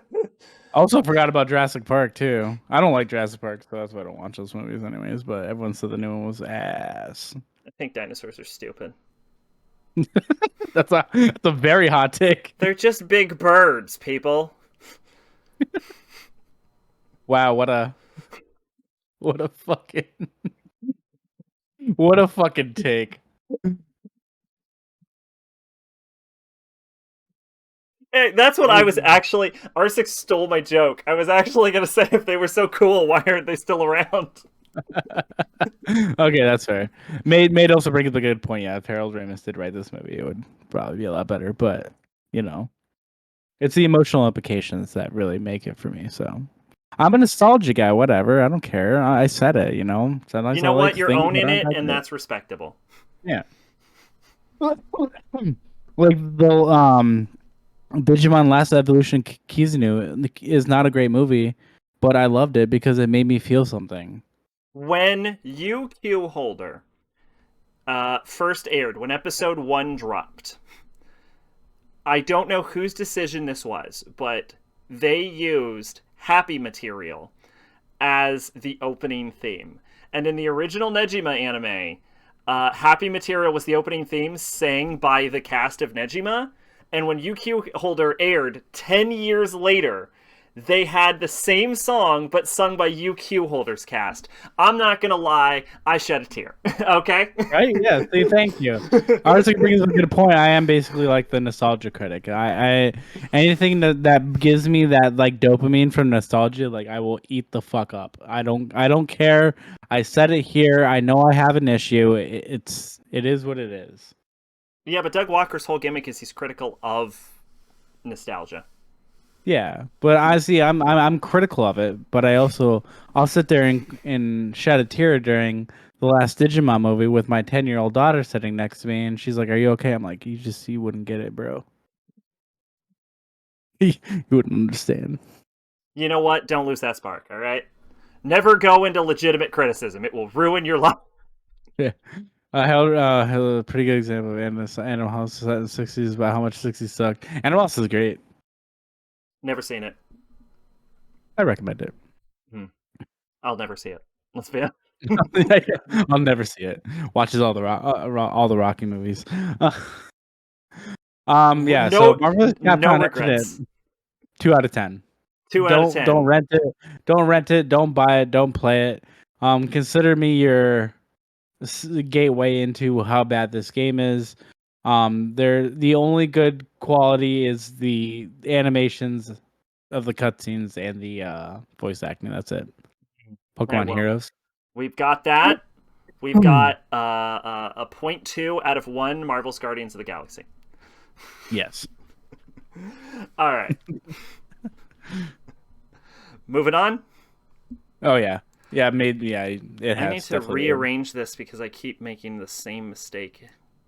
That's like a lot of the older like comedy movies though. Like if you watch Stripes now, like it's funny, but it's not as funny as it would have been back then. You can say that like even like like when I rewatch all the American Pie movies, like I was like this like it just doesn't slap like it used to. I think I've only seen 2 of those movies. Yeah, I watched like all of them like Excuse me. a couple months ago. I just like power watched a whole bunch of crazy shit, but Why did we not get a podcast review? yeah, it's hard to review a comedy movie. You know what I mean? It's like, oh yeah, A this little dick bit. joke was A funny. little Yeah. bit. It's Yeah. hard to. I disagree. It's very easy to review, for me at least. And I know Yeah. some people's criticisms, they have easier times doing certain types of criticism than others. I'm very good at being negative, but not super good at being positive. But I will say, as far as comedies go, for me, I am very good at explaining why a joke does not work. Yeah. But the problem is with comedy specifically, if you're talking about a bad comedy, that's free money, baby, all day, all night, right? But if you're talking about a good comedy, then it's very hard to review a good comedy even harder than it is to review a good anything else, simply because explaining what makes it work is usually just explaining the jokes, which explaining jokes in 99% of circumstances just make the jokes not funny.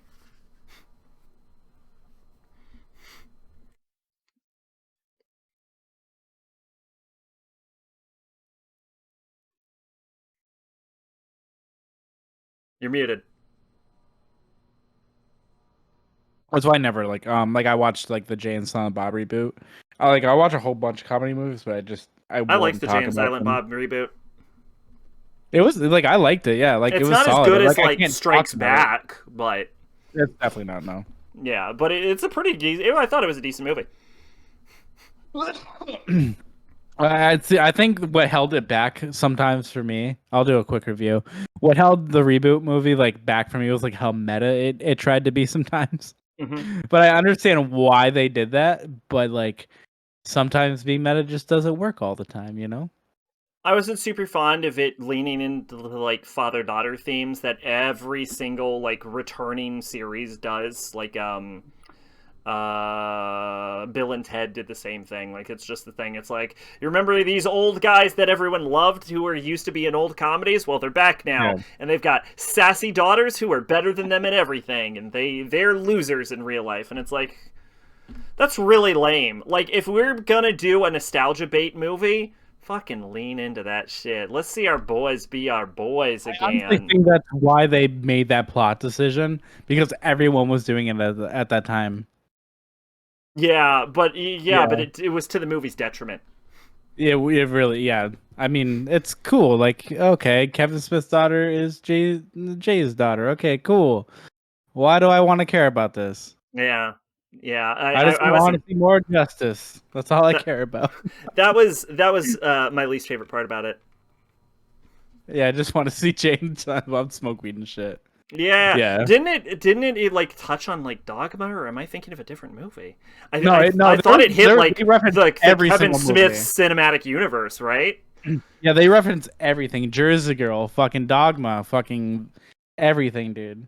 Dogma And was like a I good had movie from just, what I remember. it's also impossible to stream.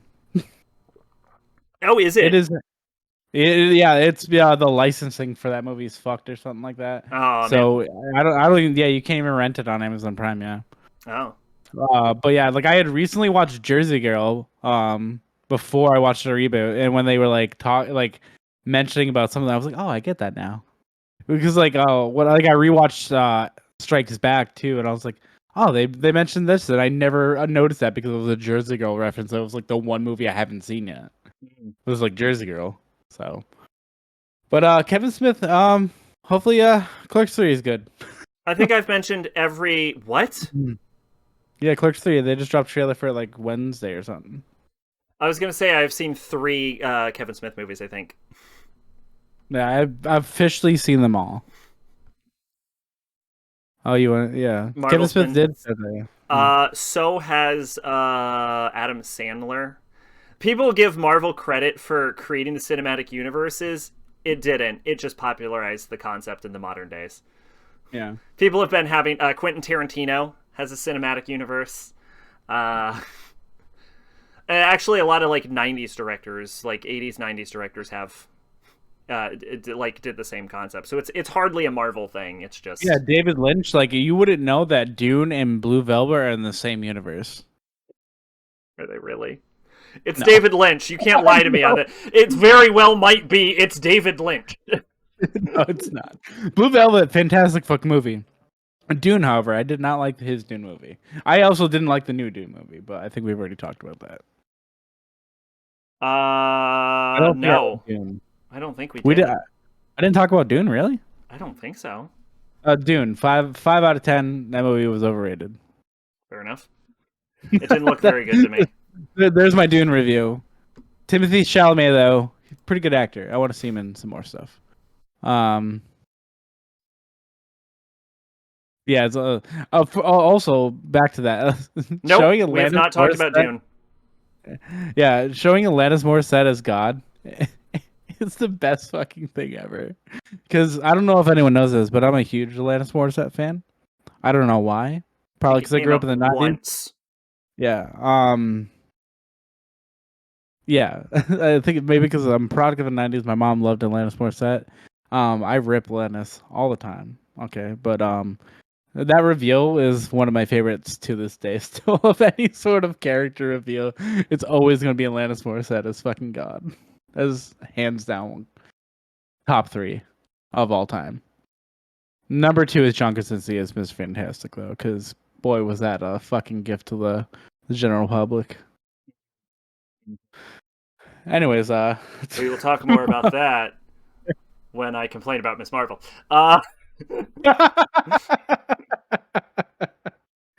Fair enough. All right, let's move on to the next one. What's the deal with this airline food? What is the deal with this airline food? What is the deal with the airline food? Have you actually heard that bit? It's actually pretty funny. Yeah, I've seen the Seinfeld bit. Yeah, I've seen it. I, embarrassingly enough, forgot Jerry Seinfeld's name.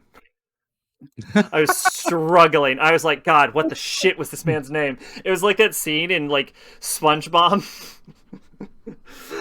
where SpongeBob memorizes all about like fine dining, and someone asks his name, and then you just see the bunch of SpongeBobs going, "What's his name? What's his name? We threw out his name." Well, if that doesn't paint the visual, I don't know what does. Oh, I still need to finish Seinfeld. That's on my back burner right now. I think I watched like 5 seasons. I think an episode. I just power watch it because I'm a fucking psychopath. All right, are we ready? Yeah. Conan Exiles. Exiles? Have you Exiles? Oh, Exiles. Yeah. Have you ever played it? No. You've Big never surprise. Conan Exiles. Okay.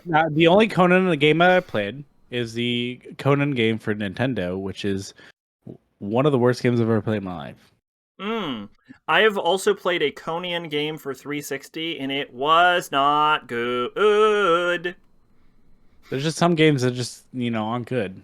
But I'll bring up Conan later. Oh. Okay.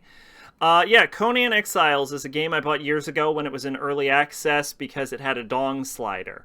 I ain't gonna lie about that. It's like, fuck yeah. Finally. Hell yes. Can you punch camels in this game? Yes. What kind of question is that? I'm intrigued. Of course you can. Me intrigued. I like to punch me a camel, like you little bitch. Anyway, yeah, there was a huge controversy. There wasn't a lot to do. The game was kind of rough at the time I bought it, and then there was a huge red shell controversy about spyware, so I uninstalled it. Not long after, they removed the red shell, but I just never got around to playing it again. So I just recently got it, and then during the Steam sale, I bought the Isle of Stepipith. That's not me jokingly missaying it. I straight up do not know how to say the name of this fucking DLC. Isles of Sipta, I think. All right. Anyway, yeah, so basically, we're going to talk about the main story first. You're a random exile. You got, like, kicked out of your country. You get to make your character. You get to decide what region you're from, what you look like. They have a big ol' sign on your abs, however, and my big issue with this is there's no way to hide it. So when you're trying to just, when you're moving your muscular slider, your physique slider, it's impossible to tell how muscular your character is. Game. So you end up having to create like an orb of Nurgle to adjust your muscular structure later on in the game because it's fucking impossible to tell how ripped you are. And max ripped in this game is like dehydrated bodybuilder ripped. So if you're trying to get your character just the right amount of ripped, having a big ass sign on your body makes it really hard to tell what's happening. Anyway, Conan frees you from your crucifixion, and you end up naked in the fucking wilderness, and it's like, survive, bitch. And your main goal in the main plot line of Conan Exiles is escape. While doing that, you encounter some ancient temples, some enemies, a town full of fellow exiles, some monsters, and some cannibals. And you got to fight your way out. And in the course of the game, you get to build your own little stronghold, and you get to enslave people to make them your thralls. All while going on adventures into deep, dark dungeons fighting ancient eldritch horrors. Because if you remember, Conan and Lovecraft take place in the same universe. Is that so now? It was so forever. The creator of Conan and Lovecraft were big friends, and so both series have canonically always taken place in the same universe. There are Conan references in Lovecraft's works, and there are Lovecraft references in Conan's works. Weird. I don't remember Conan's author, but... But yeah, that's always been the case, yes. So you also get to fight horrible Lovecraft monsters in this game. Yeah. So, to my great surprise, I'm gonna, full disclosure, alright? I played this game with mods. Dun, dun, dun! My mod for this game reduced carry weight to nothing, and I added a mini-map, and I think I did one or two other very minor things. It was just like minor gameplay issues that I fixed, is basically what I did in this game. But yeah. Robert C. Howard. Thank Robert you. E. Howard. Robert E. Howard and H.P. Lovecraft, their works took place And he looks like fucking Jimmy Hoffa in this picture. I don't know. Guy looks like he's a mobster.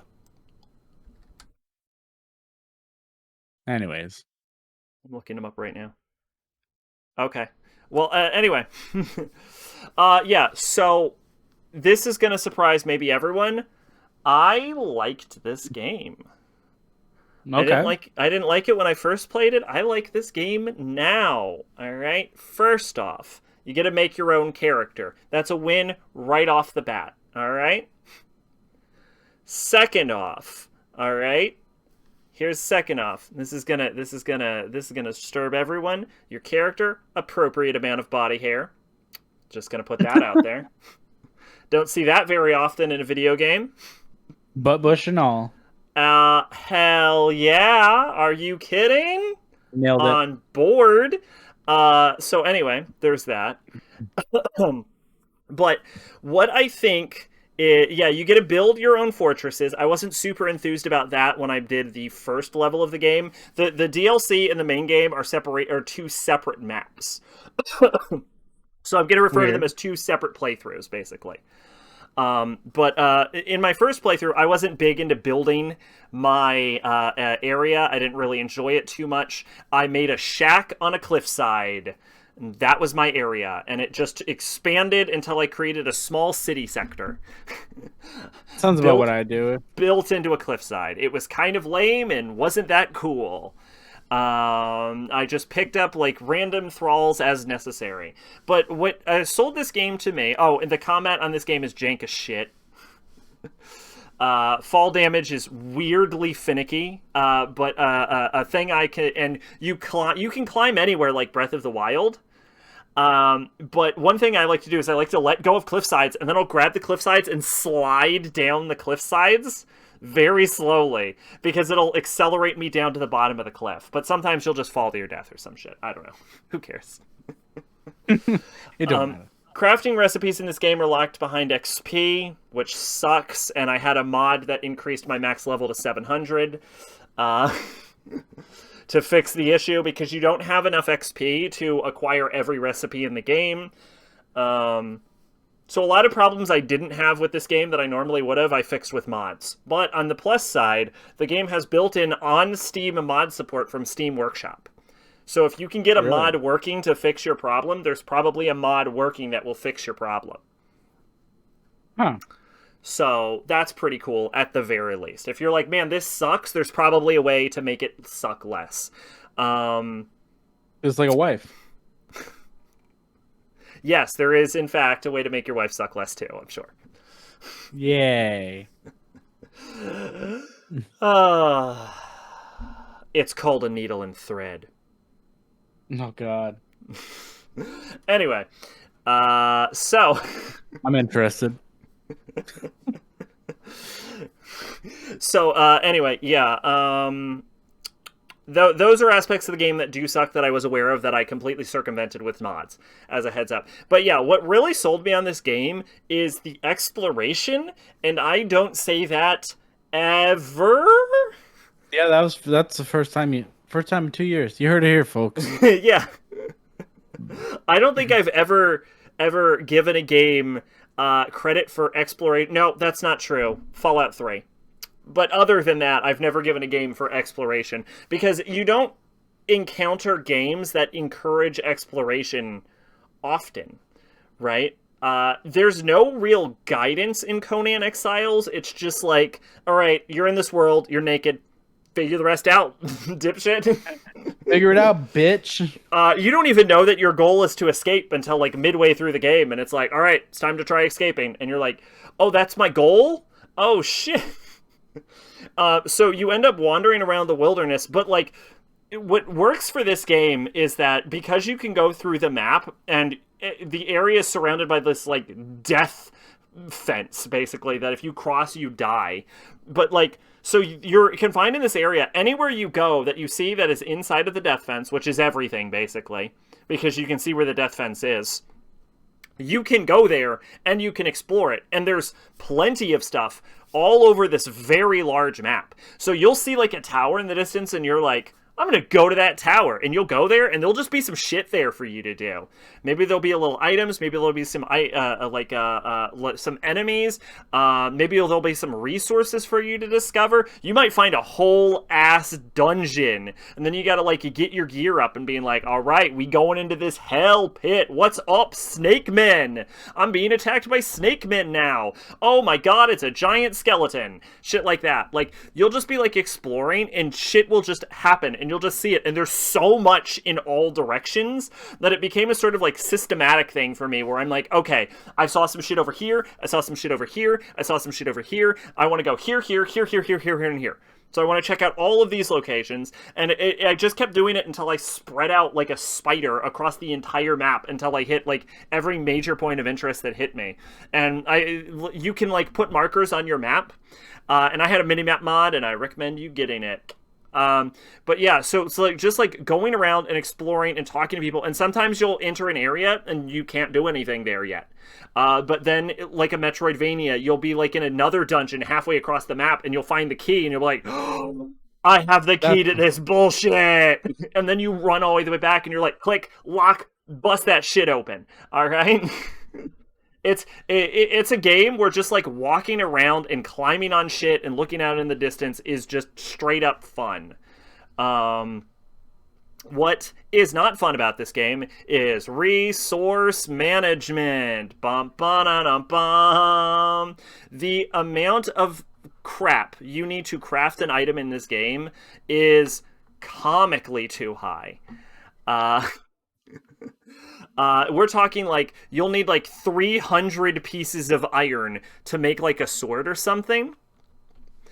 And then in order to get 300 pieces of iron, you'll have to find like, you'll have to like mine like 3,000 pieces of rock, right? That's an exaggeration about the amount of rock you'll have, but you'll have to mine like 300 pieces of rock, right? Like 1 iron per rock or some shit like that. Yeah. To make 300 pieces of iron, and then you'll smelt those 300 pieces of iron, and that will make you half of a sword, basically. It's too much, it's crazy, it's not fun, you need way too many resources in order to unlock equipment in this game. However, if you are on single player, you can make yourself an admin to your own private server, and this will allow you to cheat for materials. So I played about 20 hours of this game, getting all of the materials in the grindiest, most asinine way possible. And this game is very grindy if you do not have some way to offset this. However, when I was about 20 hours in, I saw a crafting recipe that required like iron or something, or steel, I think it was, which is even harder to get than iron. And I was just like, fuck off with this. So what I decided was, if I can acquire the resource repeatedly and naturally, I am just allowed to cheat for an infinite amount of it from that point on. That's fine. Just to cut down on the grinding. Now, my rule was I have to be able to acquire the resource repeatedly. So I couldn't make potions for the majority of my playthrough. Well then. Because I could not find, like, glowing goop anywhere. And my attempt to get stars to fall from the sky in this game was nightmarish. We're talking, I spent like a week in the mountains going, come on, meteor, fall down for me, please. So yeah, this game can get very grindy, but what really sells it, I think, is like the sense of exploration. And if people like building shit in Minecraft, this game will probably do even more for you than Minecraft in a way. Unless you're like one of those redstoners. This game got nothing for that, but yeah, so you can build forts, enslave people, good times, a lot of exploration. It's good, and it has a conclusive ending where you manage to escape the desert, and then it deletes your character. So. Oh, neat. Yeah, I'm not a fan of that. But yeah, no, first playthrough was a delight. That's good, though. Then, because it was on sale, I bought Isles of Sipta on sale, for the summer sale. Did my second playthrough, different character, right? This time, I got really into building for some reason. I think because I did all of the exploration beforehand. Isle of Sipta is a lot less grindy than Main World because the resources are spread more evenly across the map with varying degrees of resource. Like Black Ice, for example, is super common in this one. So if you can find the resource, it's a lot easier and a lot quicker to get the resources that you need in Isle of Sipta, which is actually something I appreciate. A lot of people on Steam review that part negatively. It goes to narrate your character. Kind of. I mean, you could theoretically just make the character over again, but yeah. So the resources are a lot easier to acquire. God, stars are so easy. I walked through one level of this game and like 800 of them fell down. And Isle of Sipta. Very abundant for the resource management. But anyway, yeah, because I did a bunch of exploration, and there's a lot more dungeons in Isles of Sipta based on the different ranges and different types of monsters. It's a little formulaic and a little, like, crafted, but I think that's kind of the point of it. I got really into building, and I built a very elaborate, crazy-ass stairwell. I dedicated so much time to building on my second playthrough. I built, like, a skyscraper that contained a bunch of shit. I created this, like, elaborate staircase that, like, moved out. It was, like, and, like, arced off into different directions, and I lit them with, like, witch fire because it looked cooler than regular fire. And, like, all while I was playing, I was just thinking, like, man, what I am building right now with this gigantic-ass stairway is the kind of, like, bridge where in, like, 100 years another adventurer would come by and be like, man, them ancients, they had some kind of technology. They had something going on now. Yeah, I was building, like, that kind of, like, I was building a sort of landmark that you would see in a in the game itself, basically. And I actually think, as far as, like, multiplayer goes, that could be a very good way to, like, a very positive sort of thing about Conan Exiles, because it's a game that's sort of built around multiplayer also. And yeah. I think that aspect of it, like having a bunch of characters on a server and then you wander around and go, what the fuck is that? I think that could actually really add to the experience. So I think this game would actually be even better with more people. But anyway, so I managed to explore around Isle of Sipta, hit a bunch of landmarks. I got a camel, didn't punch it in the face. I'm sorry, maid. Well, unsubscribe. Yeah. But yeah, explored around it, hit all the dungeons, explored the center tower, got a bunch of recipes, and then after, like, playing most of the game in Isle of Sipta and exploring the whole thing, I'm like, okay, what do I do? Because as far as because I had hit every major point of interest in Isle of Sipta, and I'm like, I don't know what to do now. How do I beat Isle of Sipta? And so I look it up, and you can't. There's no ending to the DLC. It's an entire new map with no fucking ending. Oh. Weird flex. So that was not good. It's a very pretty map, though. It's a lot greener, and I appreciate that, but there's nothing to fucking do on it. Yeah, Uh, you look at the beautiful landscapes.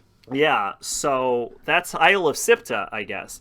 From what I hear, it's designed as a sort of PvP map. That makes Sure. sense. Yeah. Yeah. Yeah. Uh, but you can't beat the game, so it's not very good on single player. Um, yeah, this game's great. Weirdly enough, I loved it. I'll have to check it I had out. a really good time with it. Now, here's what I will say. This is both a plus and a negative. When you set up your game world, you can adjust the settings any way you want. You can increase your level experience, the amount of materials gathered, the amount of crafting time, the amount of corruption you gain, the amount of corruption you heal. If there is a variable in the game, you can change it as part of the admin when you build your world. However, and this is important, most of these settings, about half of them, can only be adjusted when you first create the world. They give you access to these settings after you've created the world, but they don't do anything. Oh, it's on Game Pass. Excellent. Yeah, I think Max here mentioned that. Or Arsic did? One of them. Max here said PS Plus, sorry. But yeah, they do once you've created the world, a lot of the options stop doing anything. Yeah, it's obnoxious in that regard. So you may have to recreate your world, but more obnoxious than that is that when you're creating them, there is little blurbs that explain what they do, like what the sliders do. They're all like determined by sliders, but the descriptions of the sliders aren't very good, so you might be making the game harder for yourself on accident. So you gotta play around with it. On Isle of Sipta, I got way better at adjusting the sliders, so I had a way easier time. Like, the crafting materials became like, you need like 1,000 wood you need 3 wood. And I'm like, oh, it was a delight once I figured out how the sliders go. So the way to do this, the way to play Conan Exiles in a single-player environment is original map, okay?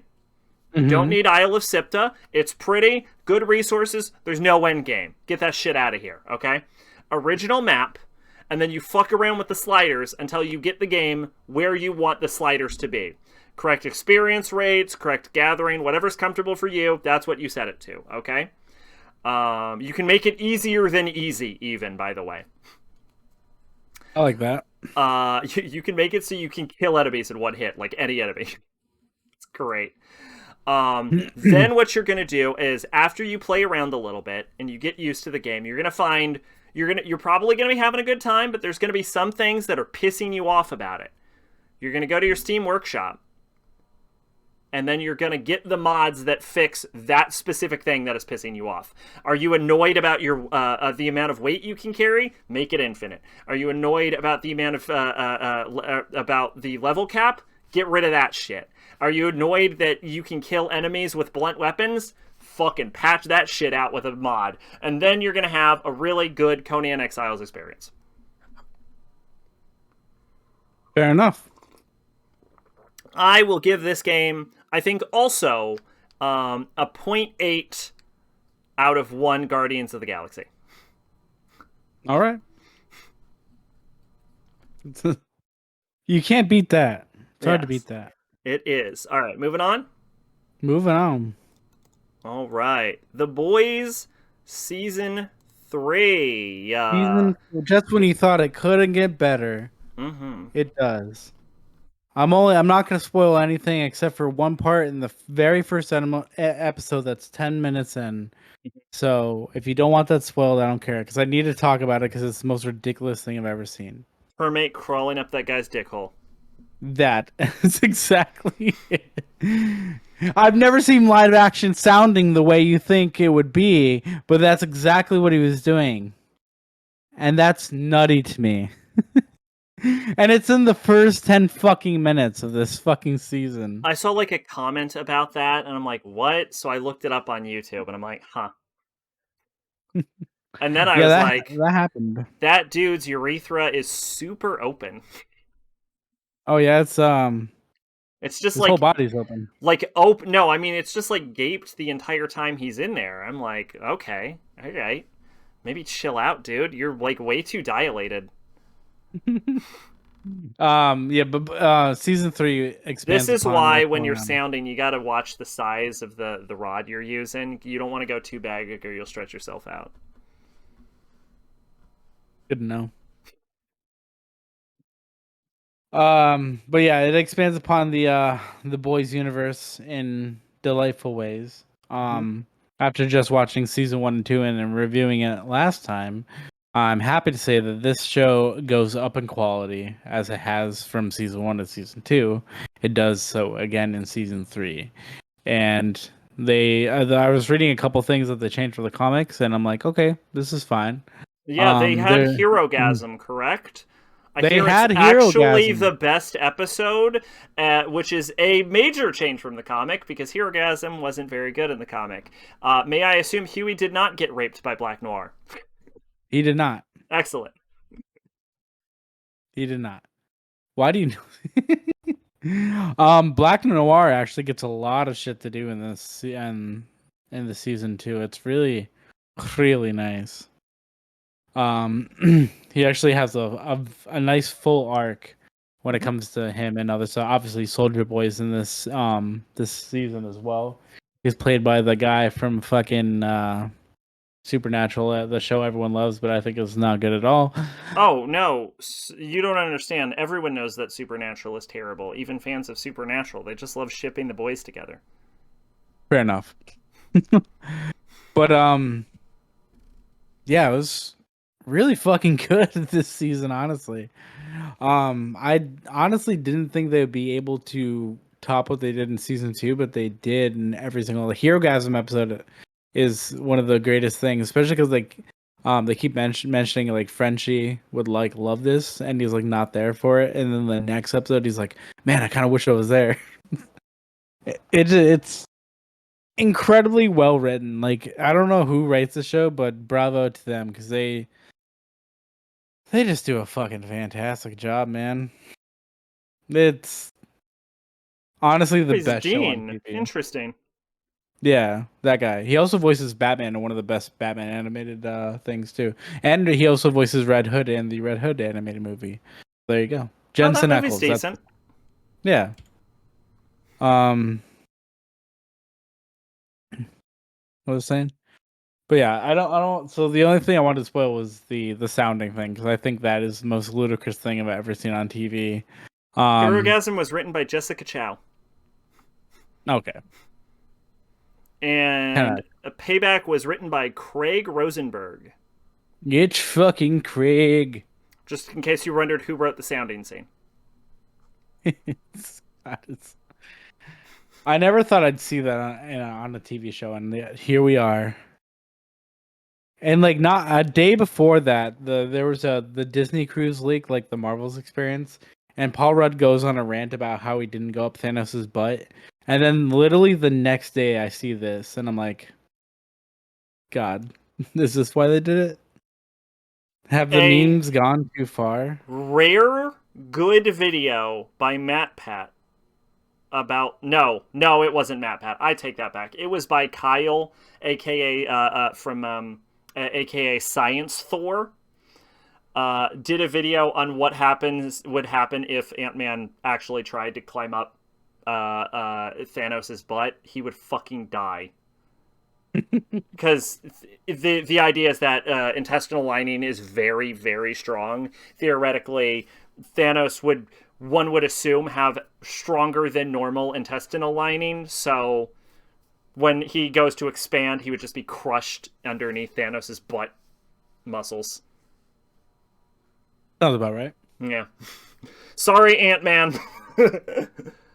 On the other hand, in The Boys, the soup was actually stronger than the guy whose dick hole he was in. So when he expands, he doesn't get crushed by the dick. He just blows the guy apart. As it should be. Um, there is an issue with that scene. Theoretically, if the guy's name's Termite, correct? If Termite Yes, expands inside of this dude's dick, right? We're going to assume he has an erection. Okay, fair point. safe to Um, say. We're going to assume this man has an erection. He's inside this guy's dick. When he expands, he wouldn't split the guy in half because he wasn't in the guy's organs. He would just rip his dick apart. Yeah, but that's not as fun to watch. Sure. But theoretically, it would just, like, explode the shaft. And even if he continued to follow, like, all the way in, unless he got into, like, the bladder, he'd have to get into, like, bladder territory before he legitimately hit anything that would rip the guy apart. Like, even if he, like, followed it down, like, the seminal tract, which generally, like, opens up when you have an erection and the bladder tract usually closes off, he would just pop the guy's balls off. I'm questioning the science of this scene, is what I'm saying. Sack facts. But yeah, I'm saying he wasn't far enough in there for that to have happened. What I'm saying is, unless he expands with explosive force, but I don't think he damaged anything else in the room, so I don't think that's true.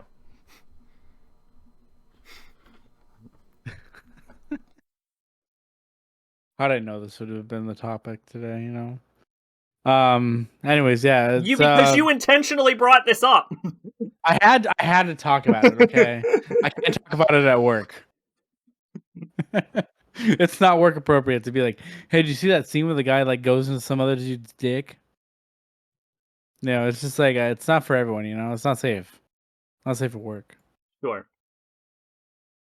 But yeah, watch it. It's good. There you go. I give this season a 9 out of 10. It is 9 out of 10. That is 0.9 of a Guardians of the Galaxy. that out of 1. Yeah, it's definitely something to watch and enjoy. All right, moving on. Moving on. All right, now for still not my topic. Obi-Wan Kenobi, the TV show. I have heard conflicting things about this. I have heard it's terrible, and I have also heard that it's terrible in a delightful way. It is good for the first 2 episodes. The middle is boring, and then the second to last episode, like, really sets up the last episode, and then the last episode is just fucking, like, it just sets ablaze the entire series. Now, I'm not sure how to interpret that. So the first 2 episodes are, like, you know, kind of getting back into the realm of where Obi-Wan's been, you know. He's been on Tatooine, he's been in the cave, you know, he works, you know, got to pay the cave rent, you know. Yes. I think he has to pay for water, would be my assumption, right? Yeah. Unless they specifically bring up in the show cave rent. I assume he has to pay, like, moisture farmers for, like, water. Yeah, probably. Yeah, I think there's actually a scene with that. Yeah. So yeah, that's the plots around actually rescuing Leia. That's what the actual plot is. That is also what the controversy is about. Which does bring up some questions. One or two. Yeah. Like, why doesn't she remember this? You know? She was like 10.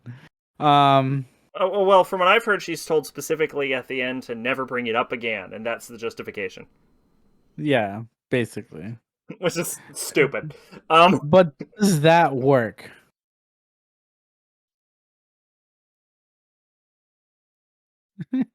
No. No, it doesn't. No. It doesn't work. It's cool that they brought, obviously, Leia into it, but it, like, raises quite, and I'll get to this later when I talk about Star Wars again. It just brings up the implication that she just knows of him but doesn't remember the adventure that they went on. Because this adventure is like 6 episodes, so that's at least like 6 hours of adventuring, you know what I mean? And she just doesn't remember it. Yeah, at minimum. But I mean, so yeah, the first 2 episodes, very good. The third one was like a breakout episode where they, like, They have to go break her out of the prison. Or actually, no, the third one, they were still running away. That's right. Okay. The fourth one was the breakout one, which was the worst episode because it really didn't do anything to set up anything. It was just kind of like it felt like a filler episode. Like, oh, we have to put her in danger and go have her. Well, they needed 6 episodes. Yeah. Yeah, she does know. Like, that's what I mean, though. But she like doesn't like she's with him like She in that knows movie, and of she Obi-Wan in New Hope. She does not know Obi-Wan. Oh, okay, I'm sorry. As of now, she does, but she knew of Obi-Wan, not... yeah. She did not But know like him. that's why I think like oh it was a cool choice to like be like oh hey like let's get Leia involved in this. Yeah, cool. But and this is a huge but. That would have made more sense if she mentioned some like, oh, remember that time you saved me, blah blah blah, like in A New Hope, because then it kind of defeats New Hope in a way, if that makes sense. Does that make sense? You know what I mean? Yeah, Kind of. yeah. It just seems inconsequential, but I mean, that's why she's showing a little distraction. Yeah. Well, like her dad knows him. Like she says, you served my father in the, or you did something with my father in the Clone Wars. Like that's the line she says. This is very fresh in my mind because I just watched all three of the old movies. So, um, but it just I don't know. It just kind of defeats I don't know. It's just stupid. But I will say the stuff between Obi-Wan and Vader is very good. Um, they brought Hayden Christensen back for a few scenes. He was in the suit too, but it's obviously still James Earl Jones doing the voice because if they changed that, it would have been um, incredibly upsetting to everyone. But they bring him back for the scenes where he's in, and that they added in like give more context to like what happens during the actual Jedi Purge, which is pretty cool.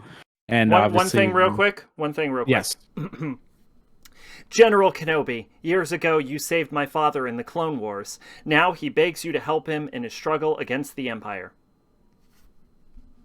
yeah, That was the message.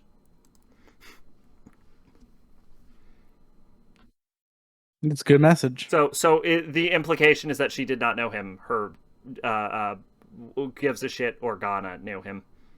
Bail, something like Bail that. Organa. Yeah, We call him Gale sometimes. Gail Gale Organa. Yeah. Anyway, sorry, I just wanted to clear up exactly what she said. Yeah. What was I saying? Oh, hold on. There's even more, I think. Oh no, the post was deleted. Oh well. But yeah, the last episode is some of the best Star Wars shit ever. Like the fight between Obi-Wan and Darth Vader is probably the hands down best Jedi Sith fight that's ever been on screen. And they finally make good use of the Force, which they typically don't do for whatever dumb reason. Okay, I have the rest of it. I regret that I'm unable to present my father's request to you in person, but my ship has fallen under attack, and I'm afraid my mission to bring you to Alderaan has failed. I have placed vital information to the survival of the rebellion into the memory systems of this R2 unit. My father will know how to retrieve it. You must see this droid safely delivered to him on Alderaan. This is our most desperate hour. Help me, Obi-Wan Kenobi. You are my only hope. There you go. Yeah, Obi. So yeah, it is implied that she does not know him. Mm-hmm. Anyway, the best Star Wars stuff ever happens in the end of this show. Never before has Star Wars this star before. Basically, yeah. Um, this show is not the best Star Wars show. That still goes to Mandalorian. This is definitely better than Book of Boba Fett, though. Boba Fett was only good when the Mandalorian was around. Does it go Which was to like Mandalorian or does it go to Clone Wars? See, I can't say that because I have not seen Clone Wars or Rebels yet. Probably goes to Clone Wars. That's what everyone says. Yep. Oh, really? Hell Yeah, yeah. everyone's like, yeah, Clone Wars is the best Star Wars show. I'm like, okay, cool. So eventually I'll get to it. And Rebels, I guess. Everyone wants me to watch Rebels too. I found out they made a final season of Clone Wars. That They did, yeah. gets right up to the it puts you right at Revenge of the Sith. Mm-hmm. And you get to see Ahsoka fight Darth Maul. Which yeah, Darth Maul is cool. I like him. Oh, one of the best fights in the original Clone Wars is Darth Maul versus Palpatine. I've seen that fight on. He gets bodied. Does he? It is not Darth Maul versus Palpatine. Oh yeah, he gets fucking wrecked. It's like him and his brother, and Palpatine just demolishes them like nothing. Yeesh. As one would expect. But yeah, give it a watch. It's good. It does teeter off in the middle like a lot of shows do. Especially with this 6-episode format they're doing for About whatever the reason. 2D animated series by the guy that made Samurai Jack. I've seen it. I think it's overrated. I genuinely am not that big of a fan of it. It's okay. I'm also not a big Samurai Jack fan either, though. So I'll give it a 0.7 Guardians of the Galaxy out of 1 Guardians of the Galaxy. Okay, excellent, good. Now we know. We can move on. Moving on. All right. There'll be more Obi-Wan Star Wars talk later. Yes. To the 80s. We've moved from the 70s to the 80s. Greatest hits. And then we'll go back to the 70s and the 80s. But yeah, Stranger Things season 4. Now, this is a hot take. Maybe, maybe not. But I don't think Stranger Things has really ever been that good. A lot of people like season 1. Here's what I've heard from a lot of people. Season 1, really good. Did not need a season 2. Season 2 came out. It's pretty good. Not season 1 good. Season 3, it's okay. It's kind of going downhill at this point. Do we really need more Stranger Things? And then season 4, all right, season 4 is pretty good. Yeah, that's what I usually hear about it. The best one since 1. Yeah. 3D Clone Wars works perfectly fine with the movies. It doesn't like conflict in any way. Yeah. I think people suck this show's dick a lot, but I don't. In fact, 3D Clone Wars, the 3D show actually adds to the movies. Like, because some of the Jedi you see get killed in the movies, nobody gives a shit about until after they watch Clone Wars. Because they become like real characters now. That makes sense. Anyway, yeah, Stranger Things season 4. Sorry. Yeah, it's definitely the best season since season 1, but I also didn't think season 1 was that great personally. I also don't like a lot of horror shit, so that also might be my bad. Whatever. But it does kind of make sense with the things that have been happening in the town with this movie, if that makes sense. Because like the lead villain Vecna, they call him in this. Ugh. Yeah. Can I tell you? Okay, you know what? I'm sorry. Remind me when you're done. No, go for it. Go for it. Can I tell you the thing I hate about Stranger Things? That they name everything after D&D characters? Yes! It's so stupid. I hate it so much. Yeah. I'm glad we're in agreement on that. What pisses me off about it, by the way, I've never seen this show, but and not because I don't have the ability to, it's because I don't give a shit about it. Some like 80s nostalgia Stephen King bait. It interests me less than not at all. I don't care about the 80s at all as a decade. All right? Fuck the 80s. All right? It's overrated and everyone knows it. Even most people from the 80s will be like, yeah, no, you're fair. But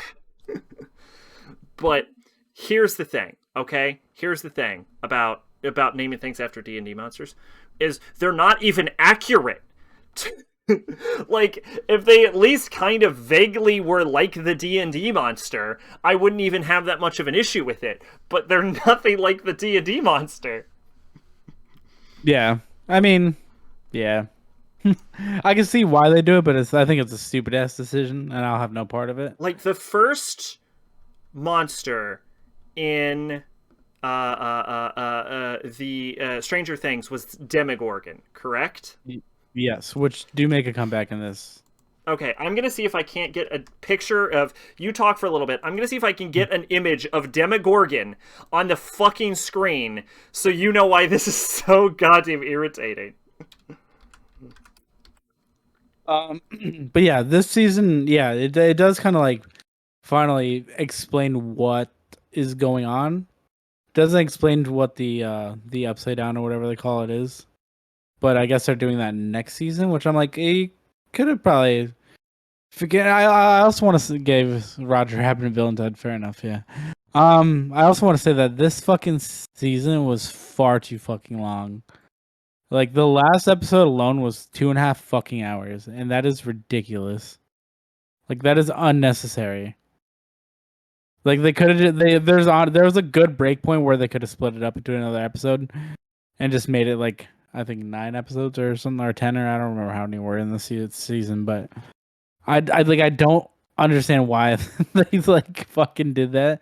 It's a weird decision, but I guess next season is gonna be shorter, which thank God. It's also the final season, so I can finally stop hearing people talk about that. I mean, this show's almost as bad as people talking about it as like Walking Dead was back in the day, and that was equally as annoying because Walking Dead was never really that good either. But I actually like. I think, yeah, that doesn't look anything like it. That's That's just two baboons and a hentai monster. that's Demogorgon. Doesn't even make sense. There we go. We got it. Um, but yeah, I will say like quality wise, this is probably the best. I also have some of the best character. I like Eddie a lot, probably because he's like a metal dude, which I think is pretty cool. He's also fucking weird. They finally kind of like I don't know. They kind of a lot of the characters also took a back seat. Like obviously the focal point again was like 11, which makes sense. But she also has like um like a freak out in like the second episode that like nothing ever happens from it too, which is kind of stupid. Is that Vecna? No, that's a mind flayer. Oh, that's a mind flip. They kind of looks like the same ones from Dark Souls, or Oh Dark yeah, Demon. no, yeah, mind flayers from Demon Souls were straight up ripped off from D&D. Okay, Fun fact: the Mimic is also a D&D monster, like straight up invented by Gary Gygax. fucking Gary. So yeah, that's what a mind flayer is. That makes sense. What the fuck was I saying? But yeah, I feel like there's a lot of like zero consequences for things, and like also they should have just killed off fucking Hopper. Like I don't know, like it's not really a spoiler because he's in the fucking trailer, but like he had like a solid sacrifice last season, which was the only thing I like cared about in like season 3, and then it's just kind of like, oh well, he's back. He was fine. He just got blown back. He didn't die. I'm like, that's such a cop out. It's so lame. It would have made way. It would have been way cooler if he just stayed dead. But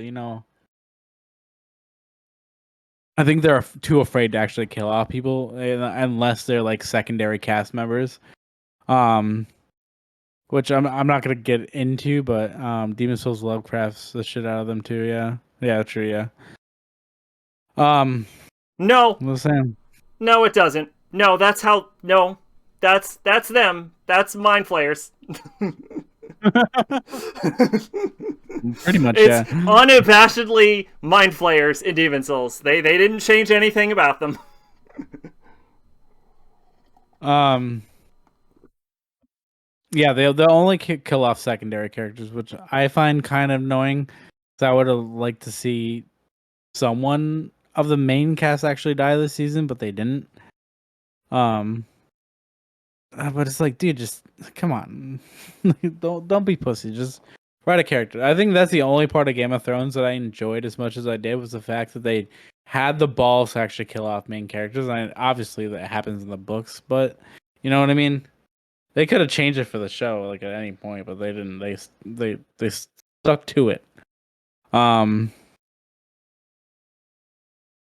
What the fuck was I saying? No.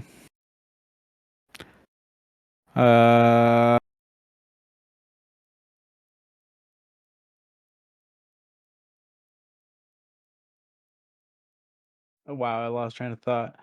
But yeah, they did like next season. They need to kill off at least 2 main cast members. I'm gonna riot. They had a chance to do it this season and they didn't, and I was incredibly pissed about that. Is next season the last one? The next one is the last one. That's why I kind of have like some hope that like it's not that I want to see children die, but I just want to like story wise, if it makes sense, like I want to see someone die. You know, like if they kill Mike, like that'd be pretty cool. But like I don't think they actually have the balls to do any of that, which is kind of annoying. But it is what it is, you know. I really like the main villain. He's actually really cool. I'm not gonna talk about him too much because it is kind of spoilery, just because anyone does want to watch it. But I think what they did, and obviously keeping him around too is a pretty good idea. Just because he makes in the central plot of like the entirety of Stranger Things, it makes sense. His character makes sense, and I like that. And I I like how you're just whipping Vecna around. Yeah. By the way, that is fact. Yeah. It's good that they're tying things together and making stuff make sense after not doing a damn thing in like season 2 or 3. Like season 2 and 3, like that's why I didn't like it because it didn't explain what the fuck was actually going on. It was just shit was happening, and I thought that was fucking annoying. Because I like mystery, but I also like to know, like, I like to figure out, I like to put the pieces together while I'm watching it. And season 2 and 3 don't really do that at all. But that's what I liked about this season, that those pieces were finally are coming together, and by the end of the series, it'll hopefully all be explained and make sense and have like a solid payoff. Who knows? Season 5 could be terrible. I don't know. We'll see it in probably like 3 years or whatever, when all these kids are like 24. They don't look like teenagers anymore. But it's pretty good. I'll give it a solid like 7.5, which is 0.75 of Guardians of the Galaxy. Okay then. Yeah, watch it. It's on Netflix. On a quick aside, all right, let's go through this real quick, right? Demogorgon. Whoop, hold on. Okay, Demogorgon, right? Demogorgon is a Tanari demon. He is a demon prince of the 88th layer of the Abyss. All right? In an ancient battle, he's like a horrible monkey being. In an ancient battle, he had his head split open with an axe, but this motherfucker is... He again, he's a demon prince. He had his head split open with an axe, so all that happened is that the two heads of the two halves of his face grew into different heads. Okay. And he is a prince of madness. The area around him just exudes an aura of madness that drives people nearby to insanity. Also, the two heads argue with each other. As they should. Yeah, that is Demogorgon. Demogorgon is a badass, all right? He again, he is a demon prince. So he's not a god, but he's like one tier under being a god. And let's be clear, if you were a god in D&D, that's not like being a god in most RPGs, okay? If you were a god in D&D, you are a fucking god. All right, you are a Greek god, basically. You would throw a mountain at someone and they can't do shit about it. So yeah, he's like one level under that. That's Demogorgon. All right, get out of here, Demogorgon. We don't need you anymore. Okay, Mind Flayers.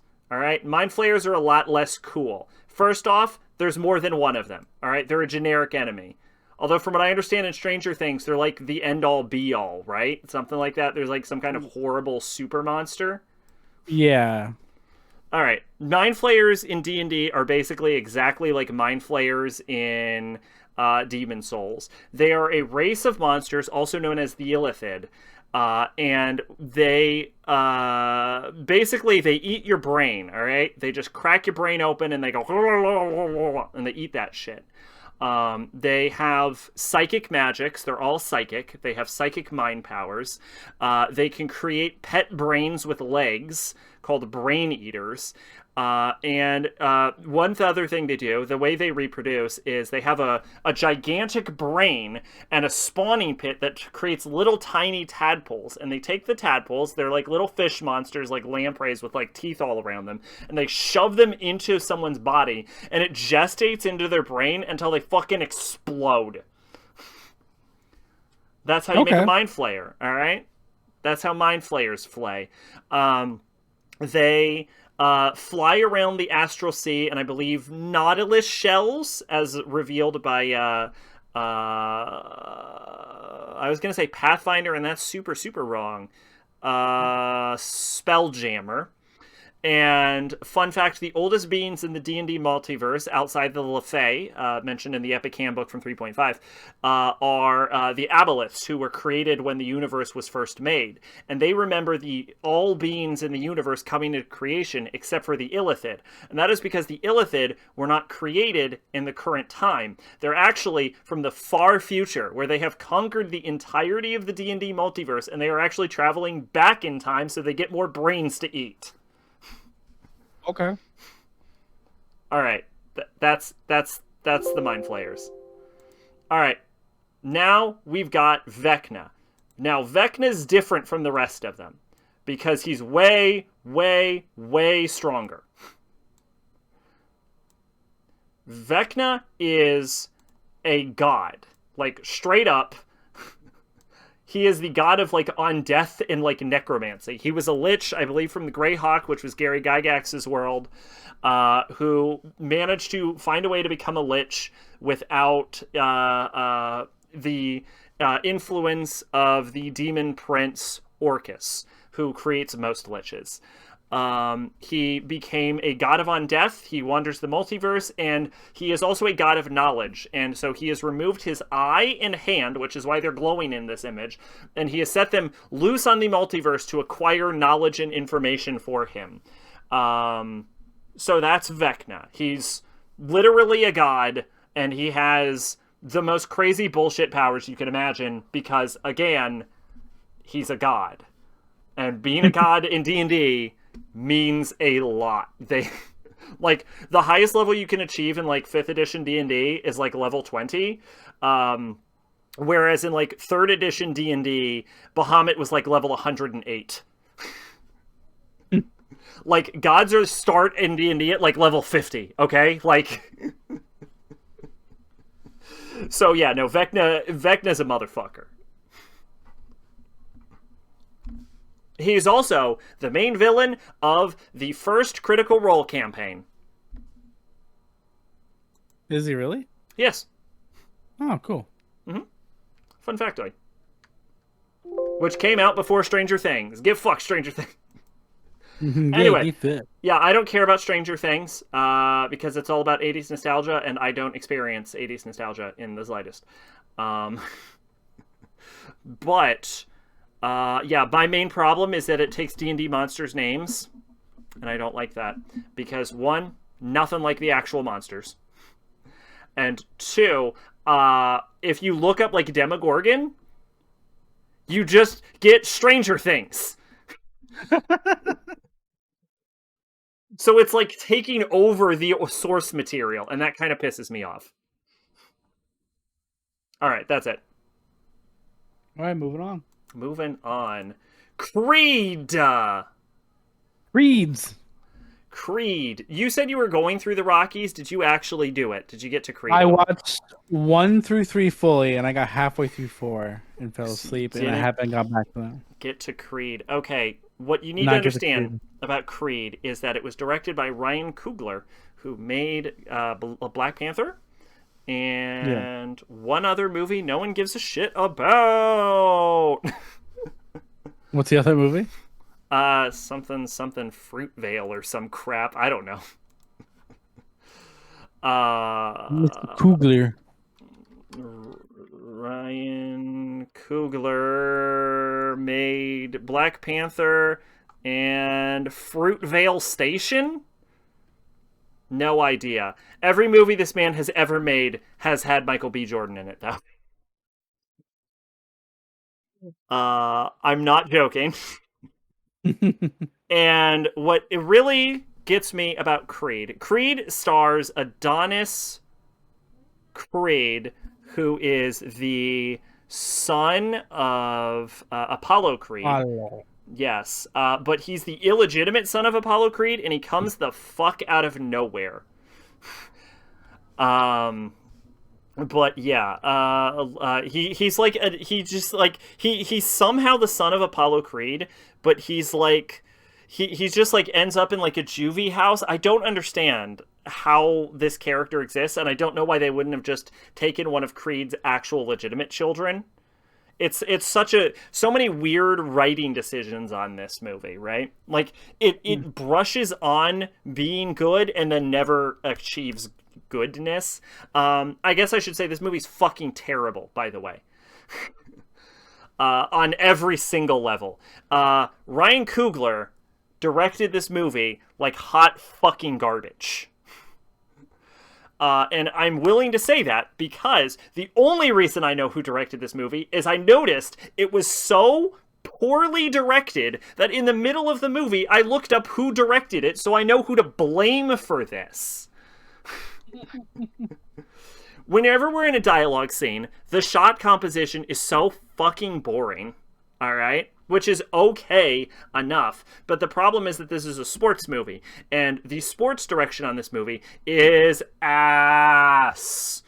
First off, one of the first fights in this movie is a long take, where the camera is constantly like sort of like strapped to the guy who's fighting Creed's back. The problem is we can't fucking see anything. So roughly 3/4 of the camera are taken up by this dude's back, and we just see Creed fighting him in the distance, and it cuts off at the waist. Like, a big thing about the other Rocky movies is we get to see the footwork, and we get these like longer takes, like these zoomed out shots, so we can really see what the boxers are doing.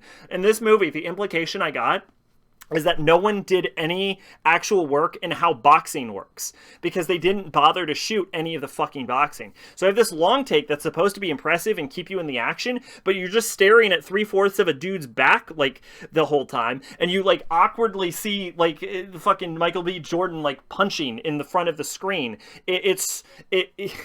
And then occasionally you see the back pan, so that they have an opportunity to cut. It looks so shitty because you can't tell what's happening in the fight. Like, that's fight choreography 101. What is happening in the fight? I don't fucking know because I can't see anything. It's That kind of happened to Black Panther too. Now that I think about it. Yeah, he's really bad at fight composition. He's not very good at normal composition, for the record. And then when we get to the final fight of this, where we go up against Conlon, who I only remember because Conlon's like the only interesting character this entire movie, with some exceptions I'll get to in a second, is they don't do the long take camera strapped to dude's back the whole time thing, but what they do is they cut away constantly. You'll get like one punch, two punch, and then it'll cut to an audience reaction. You can do it, Creed! And then one punch, two, you can do it, Creed! To someone else. Then sometimes it'll cut to random audience shots, and you're like hearing the boxing going on, and you'll see people in car going, ah, ah, and it's like, let me see the fight! The whole movie was building up to this fight. Why are we not watching this fight? Why are we watching some jackass scream in the crowd? It's like, I don't care about the director 90% of the time. If I know your name, you've either done a really good job or you fucked up real bad. And he fucked up real bad. I shouldn't be looking your name up in the middle of the screen to go, God, this is fucking nightmare. Every level of this is fucking terrible. Michael B. Jordan gives a real mixed performance on this one. And I don't think Michael B. Jordan is a bad actor, and I suspected he wasn't in this movie. I think Ryan Coogler is a bad director. Okay, so Michael B. Jordan's... You can do it, Creed. Michael B. Jordan's acting in this movie ranges from wooden to actually good. Whenever he has to be emotional, he's usually pretty good. Like, there's a scene where he breaks down crying, and it's a good scene. But, like, 90 other % of the time, he's like, I am Adonis Creed. I will fight the guy. I'm Creed. Punch, punch. Why do I need to be here, Rocky? Punch, punch. It's so fucking shitty. And, like, there gets to a point where you just have to assume this can't be the actor's fault. Everyone in the movie can't possibly be failing at this hard of a level. Especially when you couple that with the other shitty direction in every other scene in the movie. This was also written by Ryan Coogler, and this movie is written like shit too, by the way.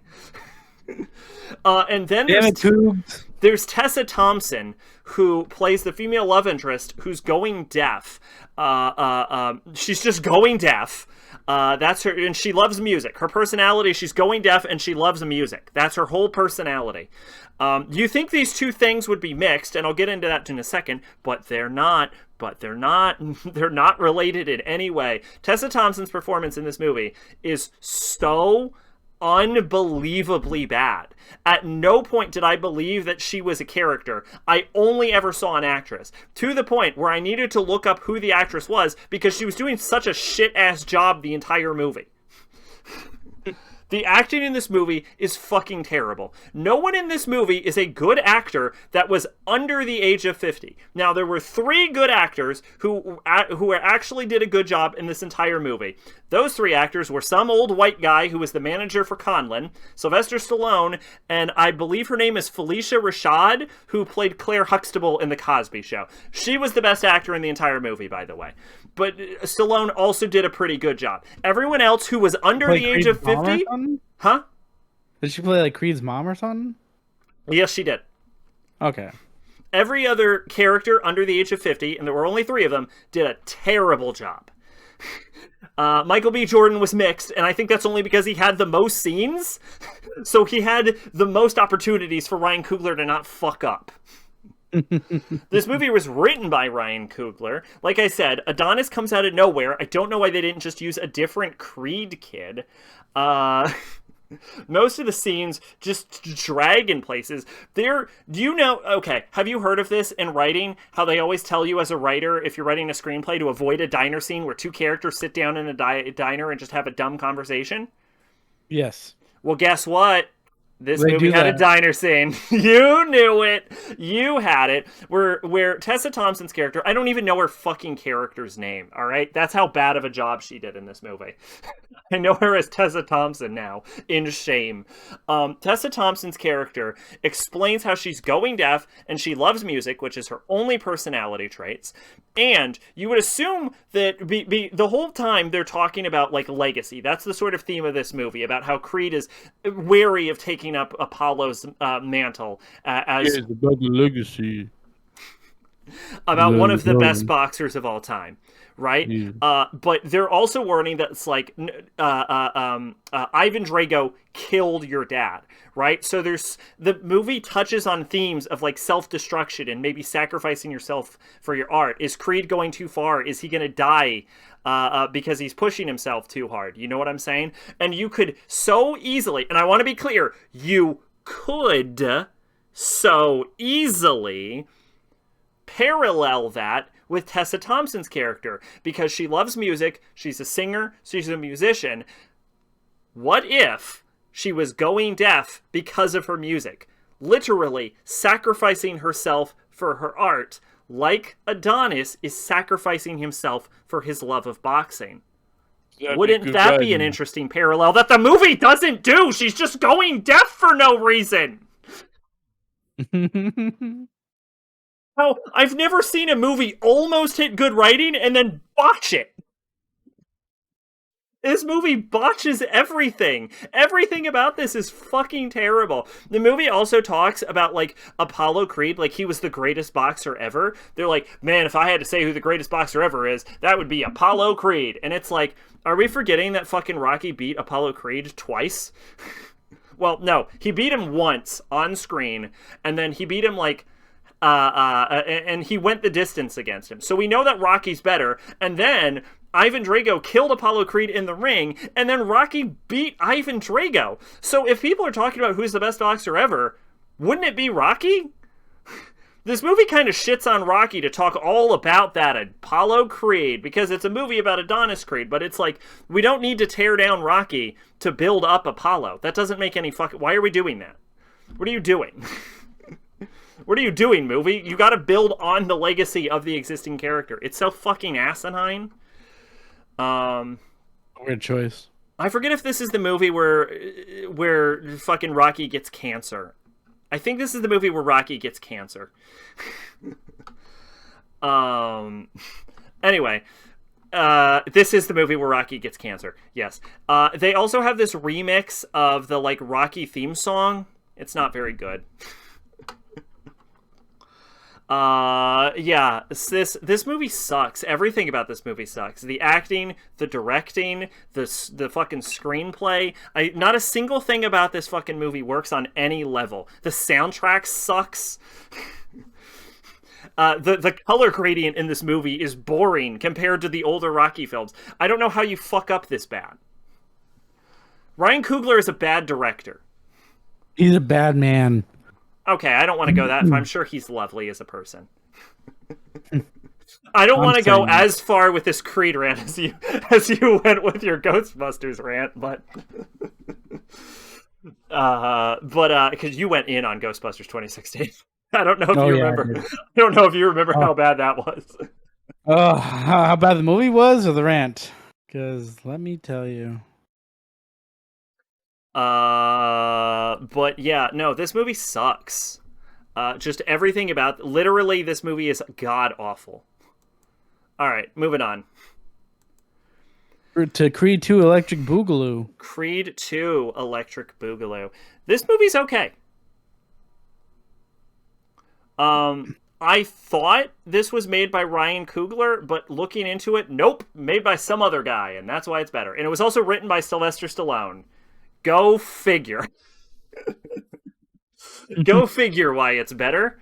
Because Ryan Coogler had nothing to do with this shit. But it is still starring Michael B. Jordan. And this is the movie where I became convinced that Michael B. Jordan is a good actor and Ryan Coogler is a terrible director. Because in this movie, Michael B. Jordan does a good job acting as an actor when he didn't in the last movie. So either he got dramatically better between the two movies, or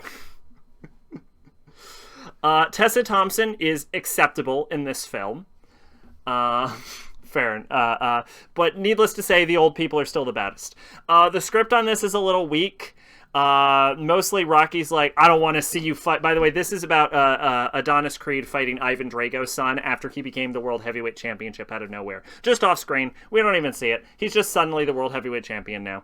I thought that was kind of stupid and lame. But yeah, anyway, he's the World Heavyweight Champion and he has to fight Drago's son.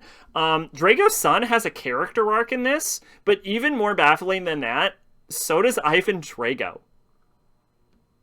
Does he? He does, and I did not go into this movie expecting a character arc for Ivan Drago, but I received one. Which, if anything, just goes to show that Sylvester Stallone is a better writer than Ryan Coogler also. Better director, better writer, better ingredients. Papa John's. Yes.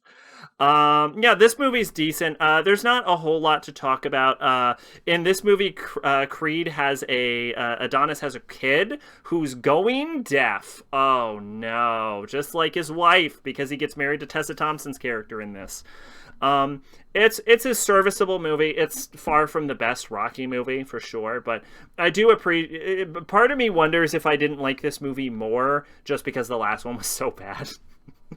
that I'm just like inherently comparing it. But yeah, I found this movie decent, enjoyable. The fight choreography was better. I wouldn't say good. It's not as good as the old Rockies. You certainly weren't on the edge of your seat nearly as much. But it did play the Rocky theme, and that's all it takes. All that matters. I think they even ran up the stairs in this one, if I'm remembering correctly. And that's all it takes. I hate to break it to you, but Coogler's doing Creed 3. I'm aware of that. Believe me, I know. There's going to be a Creed 3? There is, and here's a fun fact. Sylvester Stallone is not in it. What? It will be the first Rocky movie without Rocky. They want to move away from Rocky and really put Creed on the front booking now. I don't have high hopes for this film, if I'm being honest with you. But yeah, Creed 3 is coming out.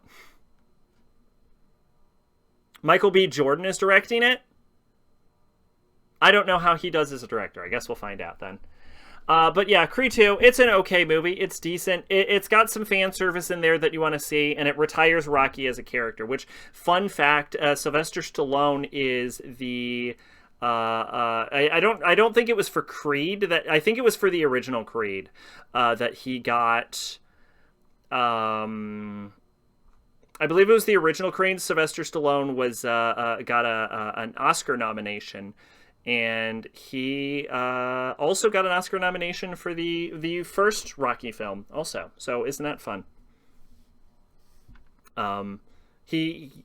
There was a fun... I know that was very boring how I said that. There was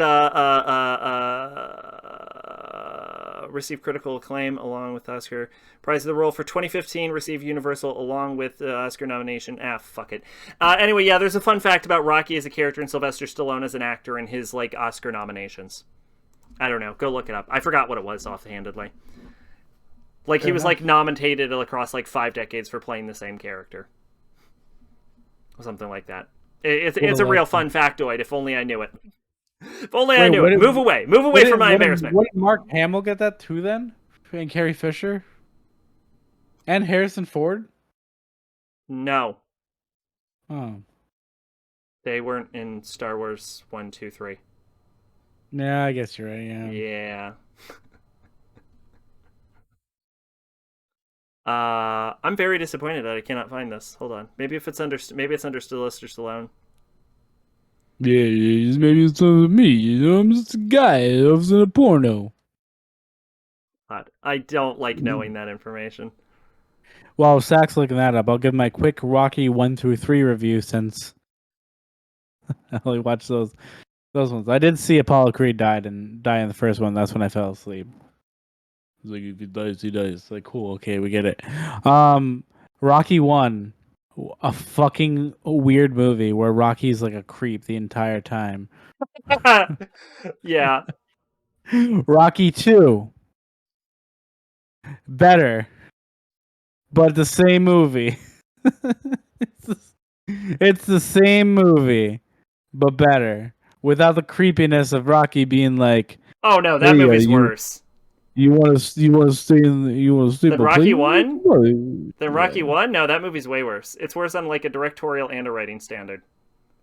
I'll acknowledge Rocky's a little rapey in the first one, but he's very rapey in the first one. He's at least a bit rapey in the first one, but other than that, no, Rocky 1's a way better movie on every level. It's also like a lot more pensive. There's better directorial shots. The writing's better.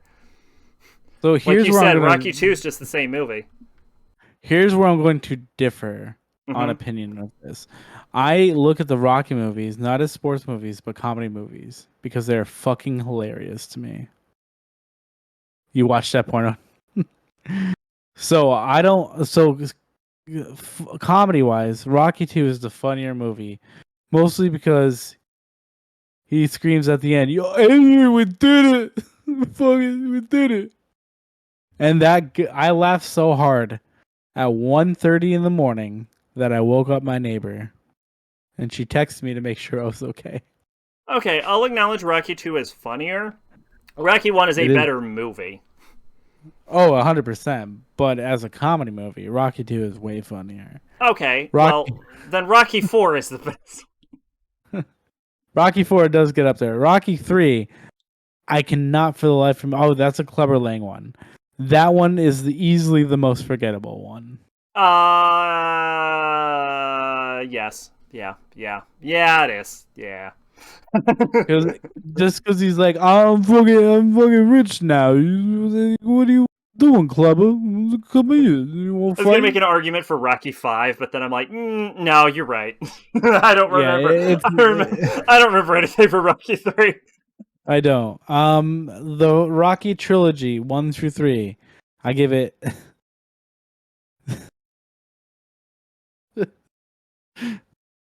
I give it 6 I Adrians out no, of I'm 10. with Made. I like that he doesn't win in Rocky 1. Rocky 1's not about winning, it's about going the distance. That's the whole point. And then it wraps back Yes. around in Rocky Balboa, where it's not about winning again, it's about going the distance, which is also kind of what they try and do with Creed, but they fucking botch it because they botch everything in Creed.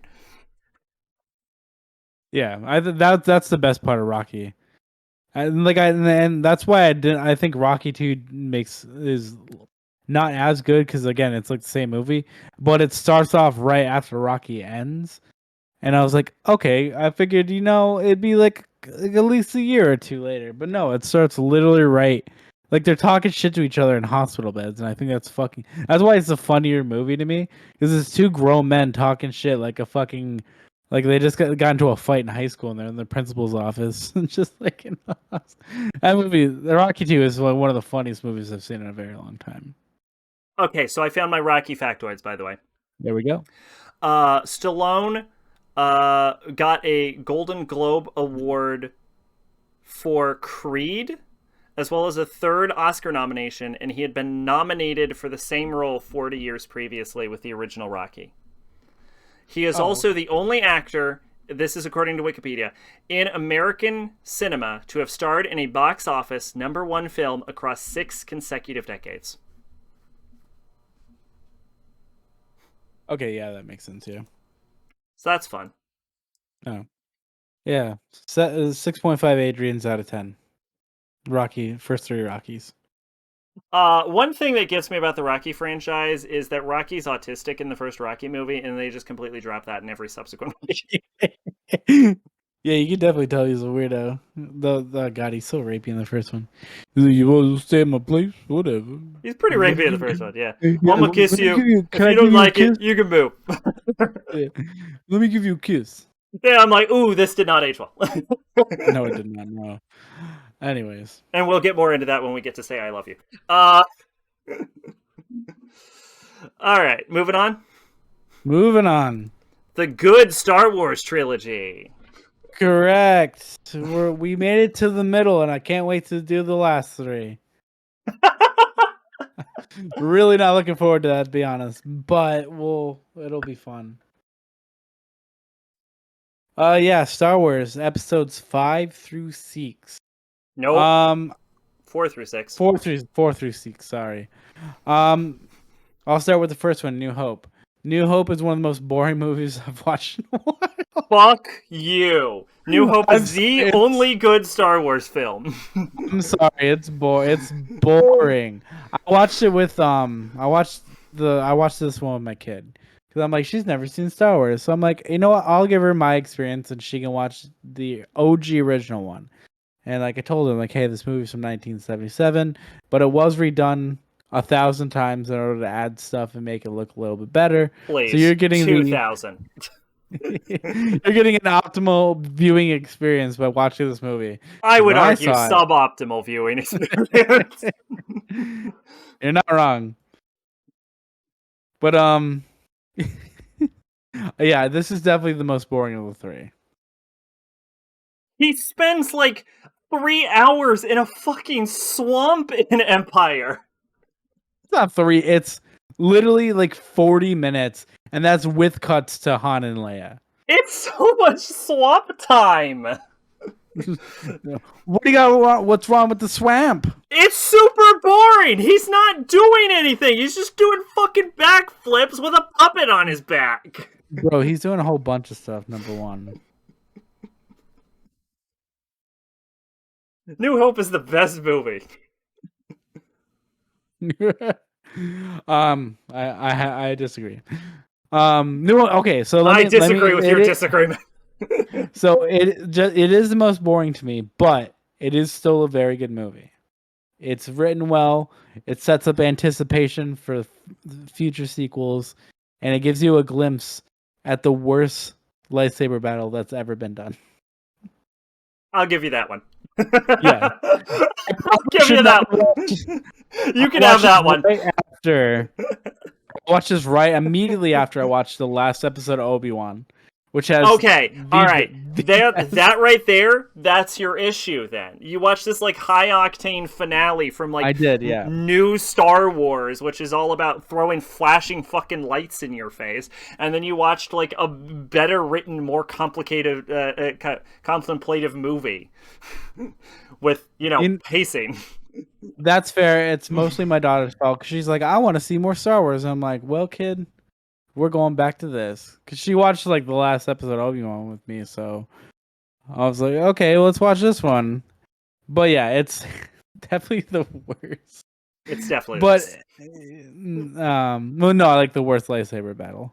Oh yeah, okay, yeah, you're right. Yeah, I won't even look. I love A New Hope. I will not argue that shit was jank when I first saw it. yeah, it's I like I haven't seen A New Hope in a while. It's like just normally fucking. if I go back and watch It's a them, guy I'll in a just watch. suit that can't move his arms because of the suit, and an old man who can't move his arms because he's too old. Yeah, Alec Guinness works much better as a Force Ghost. I will say that. He is the best ghost, coast to coast. Yeah. But boy, is that movie boring. It's still a good movie. It's a great It's still good. movie. It's still a good movie. But I think it's just because it's got a beginning, middle, and end. It introduces the characters. They all have stuff to do in this one, unlike in the later movies where their job is just to die and be window dressing. It follows Joseph Campbell's hero's journey. We get a full-ass arc for the characters. We get the dramatic scene of Obi-Wan dying, the triumphant victory of blowing up the Death Star. We get the accolades as they return with the elixir, except for Chewie, who doesn't get a medal for like 6 more movies. Yeah, it does take him a while to get his medal, but boy, does he get it. Ewan McGregor and Obi-Wan is a few years older than Alec Guinness in New Hope. That's crazy to think of. Yeah. So yeah, good movie. It's just boring to me. I don't know why. It's just boring, but it's still a very good movie. Empire. That movie's Empire. Boring. That movie's boring. Fucking space racism. Empire is it has more action in it. So it's a little bit better. It is boring up until Luke actually starts doing stuff like with the Force and then gets to Cloud City. That's the end of the movie. Yeah. You just called most of the movie boring. Yeah, exactly. It's mostly boring. The hot stuff, like I used to think the beginning of the movie was so good, but like after rewatching it again, I'm like, these are just miniatures. Like, that's cool. I know it they is. Use the practical cool, effects but... just like JJ did. Oh god, don't! I'm not looking forward to those movies. Anyways, Ewan's 51 and Alec Guinness was 53. Yeah, Empire I still think it's a very solid movie. Like, I like Empire because Jim Henson, White Man Panda because those are cool puppets. TMI. It's so and the fight between Luke and Darth is really cool because you get that reveal. Oh, that's great. Yeah. Well, I would say like Luke entering Cloud City is cool for Luke as a character, and also that whole setup and that whole scene is pretty good. And also like Han getting like frozen in carbonite, like the Cloud City stuff is cool, but when you look at the runtime of the movie, that's a very small part of Empire. And that's why I always say Empire is boring. Yeah. It's because still, when you like look at the runtime, it's like Cloud City, cool, and everything else, it's like 90% of it is just so boring in Empire. That's fair. That is 100% fair. Where was I? Yeah, the Darth Vader Luke stuff at the end is really good because it really like sets the stage for the last movie and stuff. Which Are we in the last movie? Yeah, which segue. Okay, Return of the Jedi. Where in the time between these two movies does Luke have the time to just master the Force? Because it's stated that he doesn't ever go back to Yoda until he goes to Dagobah in this movie, and that's when Yoda dies. So how the fuck does he train himself? I'm sure there's some like crazy book out there that's like, hey, this is what happened. Oh, there was, but Disney decanonized it, remember? Okay. I've seen both theatrical and remastered version. Cloud City is fucking garbage. Theatrical, it's boring, and thank God I added some CG windows to the sky. Yeah. Yeah, definitely. I actually like the very clean aesthetic of Cloud City. So clean. So simple and clean. I liked it. Yeah, that's actually the first time I've ever heard anyone bring up that writing point. Most people just point out the fact that the Jabba's palace plan is absolutely asinine. Oh yeah, it is. Makes absolutely zero sense. Which isn't even my biggest problem. My biggest problem with the opening of this movie is that everyone talks about how cool Boba Fett does, and Boba Fett is not cool at any part in Star Wars. He's kind of just a bumbling idiot. Actually, yes, you've exactly nailed Boba Fett. People are like, Boba Fett's so cool, but it's just because he's got a cool helmet. Like, he is an absolutely incompetent moron. Hey, bumbling idiot. If you're freezing him in carbonite, how am I gonna get him to my boss? I don't know. You can have him when he's frozen in carbonite. Works for me. Okay. Hey, I followed him to Cloud City. What more do you want? Yeah, but then I captured him. Oh yeah. My ship's name's Slave 1. It flies sideways, which seems like it would give me massive vertigo. Oh no, there's a Jedi. Let me fly around in my jetpack. Oh, I've been shot into a Sarlacc. Yes, Jango is better than Boba. He also has a video game, which is pretty good. Actually, yeah, that game is very good. Yeah, it's a pretty good video game. That game is pretty good. Yeah. So yeah, that's one of the biggest issues I have with that. It's like, where does he learn this? I'm sure it's explained somewhere, but I don't like it. It was. Yeah. It was. Thanks, Disney. Thanks. Disney ruined Star Wars. Oh yeah, sorry, that was the opening of the movie. I have a lot of opinions on Star Wars, okay? That's fair. So yeah, Return of the Jedi is probably the most it's the movie that the most stuff happens, I should say. So there's always something happening. You have like the whole Jabba thing, and then you have them going to Endor right after that. Then Luke goes to like convert his father to Judaism or whatever he's trying to do. Okay, you know what? I can see that. I can see that statement. Yeah. There's always something going on, so it's the most fun to watch one. It's the one with the most stuff. Yes. It is definitely the one with the most stuff. But is that stuff good? I think out of all three of them, it's my favorite one just because of all the stuff that does go on. Wow. Just because it's not... Wow. It's not boring to watch. Oh my god. Holy shit. This, you rewatching Star Wars is just you giving the most trash opinions on Star Wars I've ever heard. You're welcome. Wait until we get to the next one. Oh my god. Oh yeah, wait till we fucking get to Last Jedi debate. That's gonna be a nightmare. And then we get to the final movie and we're both in agreement that movie's shit. Who knows? I might like it again. Fuck off. If you come back being Rise of Skywalker is the best Star Wars, I'm fucking leaving. Actually, like, I really think, like, Rise of Skywalker, really good. And I won't, but, it's because it has wrong. It does have more Jim Henson puppets, yeah.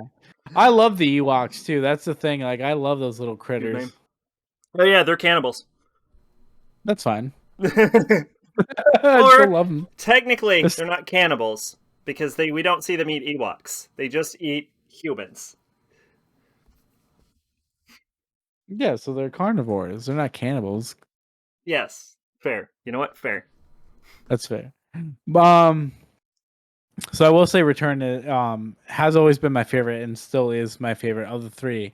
Now, when you lump them all together, is this the best Star Wars trilogy? Yeah. Yes. Yeah. By a fucking long shot. It's not even close. It's not even close. It's a very cohesive, tight-knit story. It has an ending. It has a good ending. Yep. And then we get the sequel trilogy, which was completely necessary. To be fair, I will say, in the defense of the sequel trilogy, everyone wanted the sequel trilogy. Everyone had been asking for it for years, even me. I just expected it to be good, and I think the number one issue with the sequel trilogy, which we'll get into, is that... I've seen both those made. Huh? I've seen Labyrinth. I haven't seen Dark Crystal. Labyrinth is fucking great. I watched Labyrinth again and not too long ago. That movie was fucking fire. Are you kidding me? Labyrinth is timeless. What? I preferred Dark Crystal over Labyrinth. I have not seen Dark Crystal. But Labyrinth is great. I love Labyrinth. Anyway, the number one issue with the sequel trilogy is that they decided we're going to make a sequel trilogy, and then that was the end of their plans. They, by their own admission, did not plan it out. No, they didn't know. Who makes a hundreds of millions of dollar, possibly billion-dollar film trilogy and has no plans for it? Disney. Fucking idiot. And they did that. And it's worse than that, because they do that. And then in order to do that, they decide to take all of the previously established work in the Star Wars expanded universe, they throw it out. They get rid of that. And George Lucas was like, I'll sell you Star Wars, but you've got to make my script for Star Wars Episode 7, 8, and 9. Here you go. And they're like, we'll take that script. Thanks, George. Then, upon buying Star Wars, they throw out all of the canon expanded universe stuff. Take George's script. What do they do with it? Dumpster, garbage can. We got our own Disney Star Wars. We can do it better than all of the other writers who came before and the creator of the series. Let's get on it with Disney Star Wars. What's your plan for Disney Star Wars? What plan for Disney Star Wars? We're gonna make it. That's the plan. The plan is money. Oh, and then they wonder why everyone fucking hates it. It's pretty bad. If I could rate the trilogy out of one Guardians of the Galaxy, I'm gonna have to give this trilogy an 0.85 out of one Guardians of the Galaxy. 0.85. Okay, very good. You almost gave it an 8 out of 1, and I'm like, damn. 8 Guardians of the Galaxy out of one Guardians of the Galaxy. It is damn, 8 Guardians. This is an 800% better than Guardians of the Galaxy? No. What would that be? That'd be an 80 out of 10. Yeah, an 80 out of 10. It exceeds expectations, as all Guardians of the Galaxy things do. By 8 times. That joke will never get old, and I love it. It will. And I think we're running it into the ground in this stream alone. Oh All right, well. moving on. Right? Yeah. All Yeah, right. good stuff. Go watch it. You've probably seen it. Yes.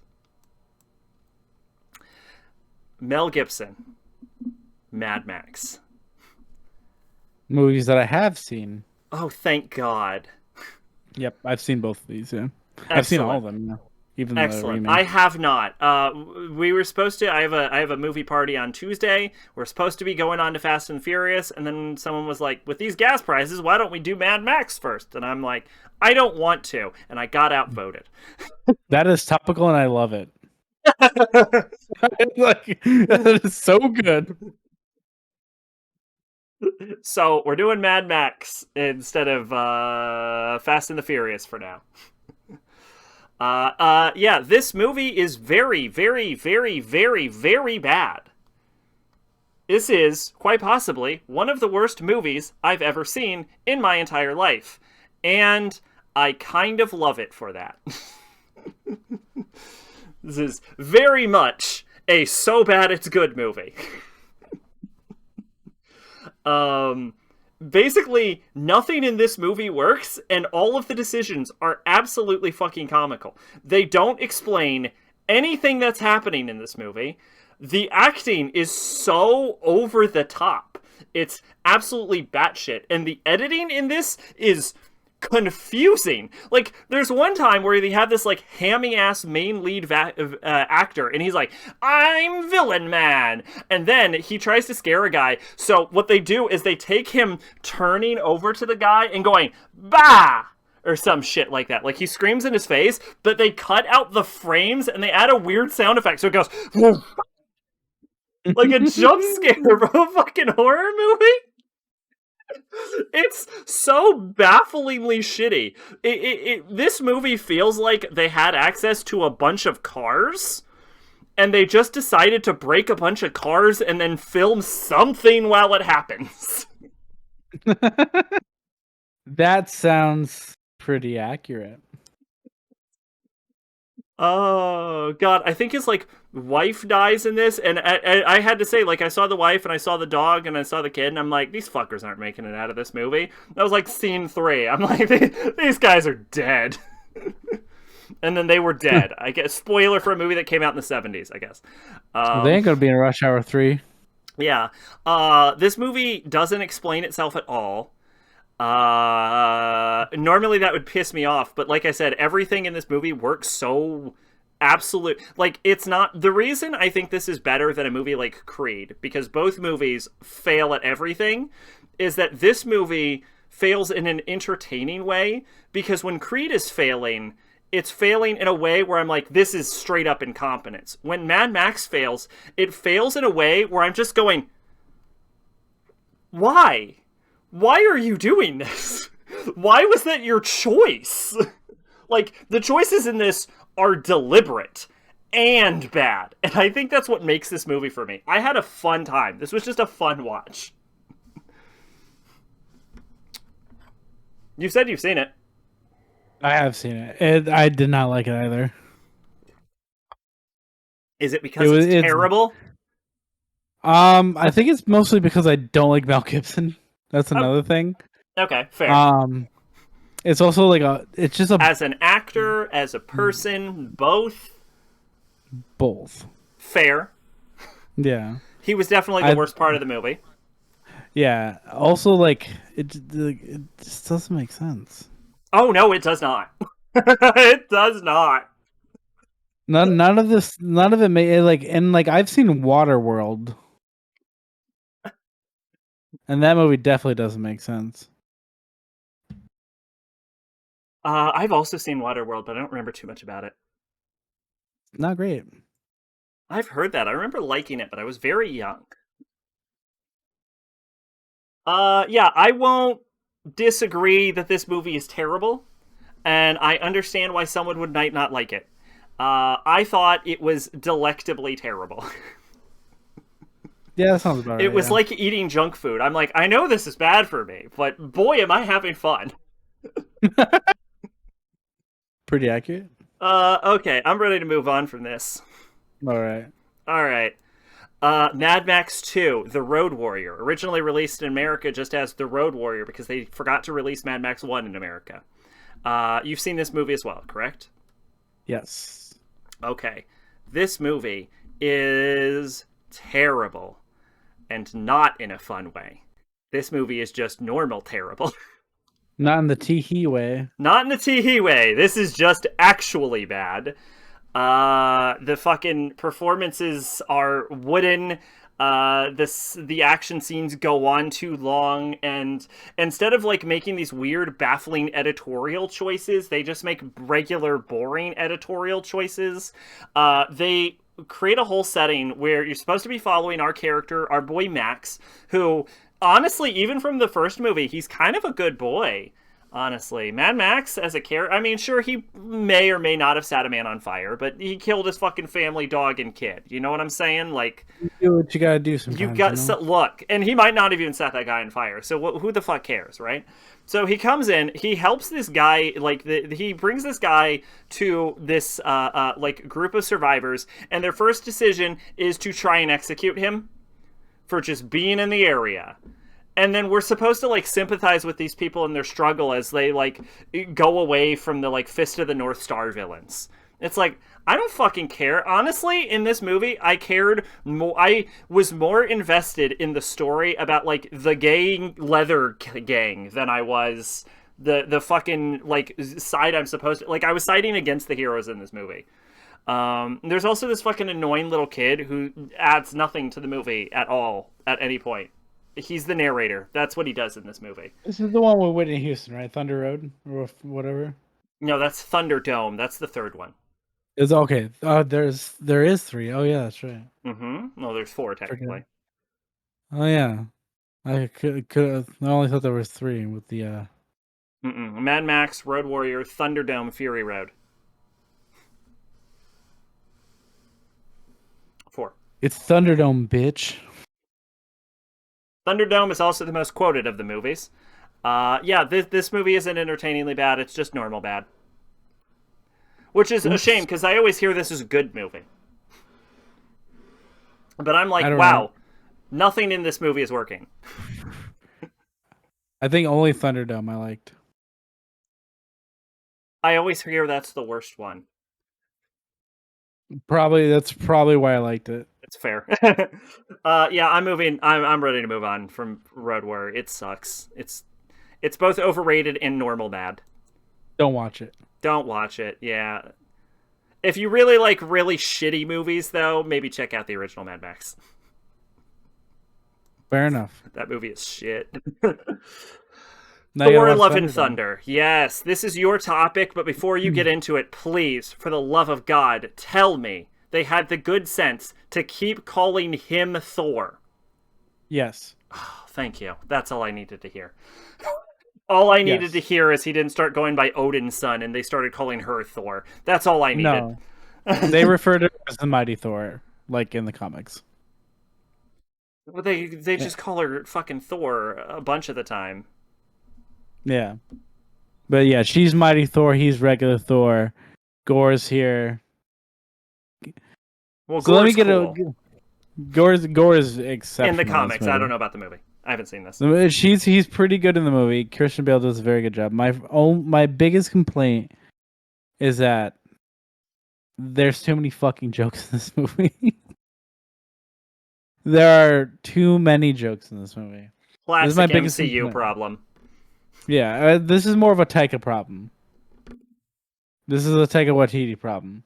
Because he did it in Thor, but it was fine in Ragnarok. And Ragnarok? Yeah, Ragnarok was good. Yeah.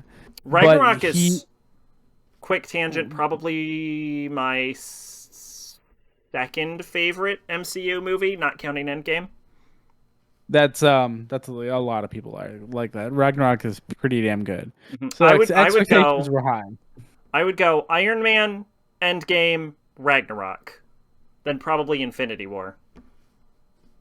It's where you put in Endgame over Infinity War. I even put Infinity War over Endgame. I actually prefer Endgame because I like endings, and Endgame has a really good ending. Okay, that's fair. Like, I enjoy climaxes. Infinity War is a whole lot of setup, and also That movie has some writing problems that get to me. Fair enough. I'm aware that Endgame has a little bit of problems with the time travel, but I find the writing problems in Infinity War to be significantly more distracting than the ones in Endgame. No, that's fair. That's 100% fair. Yeah. No, and don't no those are my top four, and I like all four of those movies. Now my So fifth it's Thor. pick Thor. is controversial Yes. What's that? because if I go through all of the movies in my head, actually I might put Avengers 1 in fifth place. So it's my sixth pick that's controversial because my sixth pick is probably Ant-Man and the Wasp, but I know not a lot of people like that. I had a good time with that movie. I enjoyed it. That is very interesting. I would actually say the first Ant-Man is a little bit better, but I Ant-Man was. find that movie very boring. You're not a dad. I'm not. You nailed it. Yeah. I actually have recently been wanting to like rewatch all of them, but it would be such a fucking pain. Like I don't have them, and I can't order them from like Netflix or anything. It'd be such a pain in the ass. So Yeah, Thor is not Donald Blake in this movie. No, he only got that one call out in the first Thor. It was like Jane's ex-boyfriend or something. But yeah, Thor's not even Donald Blake in the comics anymore. They fucking dropped that, and they should have. Yeah, that was Was secret never a good identities are idea, stupid. huh? Secret identities are stupid. Yes. But yeah, that's my biggest problem is that there's too many jokes. Which all derive from Korg. So it's not like Thor's The Thor's guy and from Jane. Ragnarok, Yes, he's very the prominent like in this Rock movie. Man. He's like in this entire movie. Like I mean, the entire What? movie. What? Yes, he is. This entire movie is he's in it. Yeah. Holy shit! So that's the thing. Holy shit! Yeah. And that's why I said it stems from Taika. Because Taika's like, I want to be in more in this movie, and I'm gonna be Korg, and it's gonna be funny, and I'm like, it's not that funny. No, it's pretty So, fucking funny. it really undercuts some of the more serious parts of this movie. I bet. Which the serious parts of this movie are fantastic. Like the stuff with Gore is really, like they obviously have to change him a little bit from the comics because of the whole like null thing and symbiote stuff. So then they just call it the Necro Sword. It's not all black, the Necro Sword. The way they portray the Which gods is a in this better movie, name for a sword. fair enough. Yeah. The way they portray the gods in this movie is pretty good. They get to a place where it's all the gods, and Zeus is kind of a dickbag, and he keeps talking about an orgy, which is really funny. He mentions it like 7 times. I was going But to ask, definitely, when you said gods, did you mean the other pantheons? yeah, they show a whole bunch of gods. Like they show like Aztec gods. The bosses in this, like the god that's in Black Panther and stuff like that. Um, Oh god, I there's even forgot about that. there's even a bow god, like a bow bun god, for no reason other than for a one-off joke. How? I like a bow, yeah, I don't know what like a that little bow, is. like a little delicious treat, a meat treat. It's like a dumpling. It's like, Oh, okay. yeah. But yeah, that's a thing. Um, where was it? But Zeus is all right, just all right. I like that they went for like a solid Greek accent because it obviously makes sense because he's fucking Greek. Mhm. Um, what I didn't like about that stuff was like they didn't explore it more than just for like a few couple scenes. Mhm. Not I feel like getting to know some of the gods more would have been a lot cooler. Apparently the original cut of this movie was 4 hours, so I'm glad it Wow. wasn't because Yeah, that's pretty no long. wonder. They would But have it could have needed an used intermission. they could have used probably 20-25 minutes more of stuff because exploring Omnipotent City, which is like the city where all the gods were, would have been a lot cooler than just kind of having it as like a plot device to get to the next part of the movie. Henbuck says not a Um, single one of them are omnipotent. Probably not, no. But the way they portray the gods is like they don't give a shit, so it kind of like backs up the whole gore thing. Like they don't care about us, blah blah blah. Because like even like Thor goes, "Hey, like this guy's gonna come and kill us," and he's like, "Ah, whatever, I don't care. It doesn't matter." And you're like, "Well, I mean, kind of does matter because this guy can like rip your dick off, bro. Like you should probably care." um, I where was I? actually would appreciate that then, because you know the whole thing about gore in the comics was right. What He wants to in kill. an secret whatever bullshit when Nick Fury went fucking batshit crazy. He says Gore's right. Gore was right, yeah. Which like that's cool. And it really well sorry sec the only Thor ever is fucking collection a bunch of old original Thor is fair. I mean yeah, that stuff was definitely cool, but like I've read no Thor. I haven't either, yeah. I don't give a shit about. I part of it's I don't care about Marvel, and the other part of it is of all of the Marvel I don't care about, Thor is a thing I care the least about. I like Thor in the movies, but I also like the movies characters more than I like the comic characters. When it comes to like Marvel, I'm tend to be more partial to the more obscure Marvel characters. Like I like Spider-Man isn't obscure, but I like Spider-Man. Spider-Man's probably my favorite Marvel hero. Yeah, not like Um, Spider-Man. I like Spider-Man. Spider-Man's not obscure, so he was a bad example. But I also like Gwenpool, and I'm a She-Hulk fan, and I like Miss Marvel. Those are probably like the four Marvel characters I like the most. Yeah, that's pretty fair. And by Miss Marvel, I mean Camilla Khan, not any of the Yeah. other three Miss Marvels.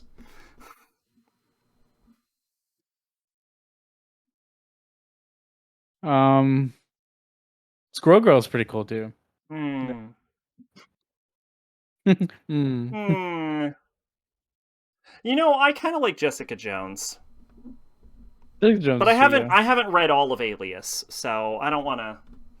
I prefer Walius over Alias. I can't even tell if that's real or not. That's the problem with comic books. It, it's actually it's a fucking robot chicken joke. Is it okay? It wasn't about Jessica Jones, it was about the show Alias.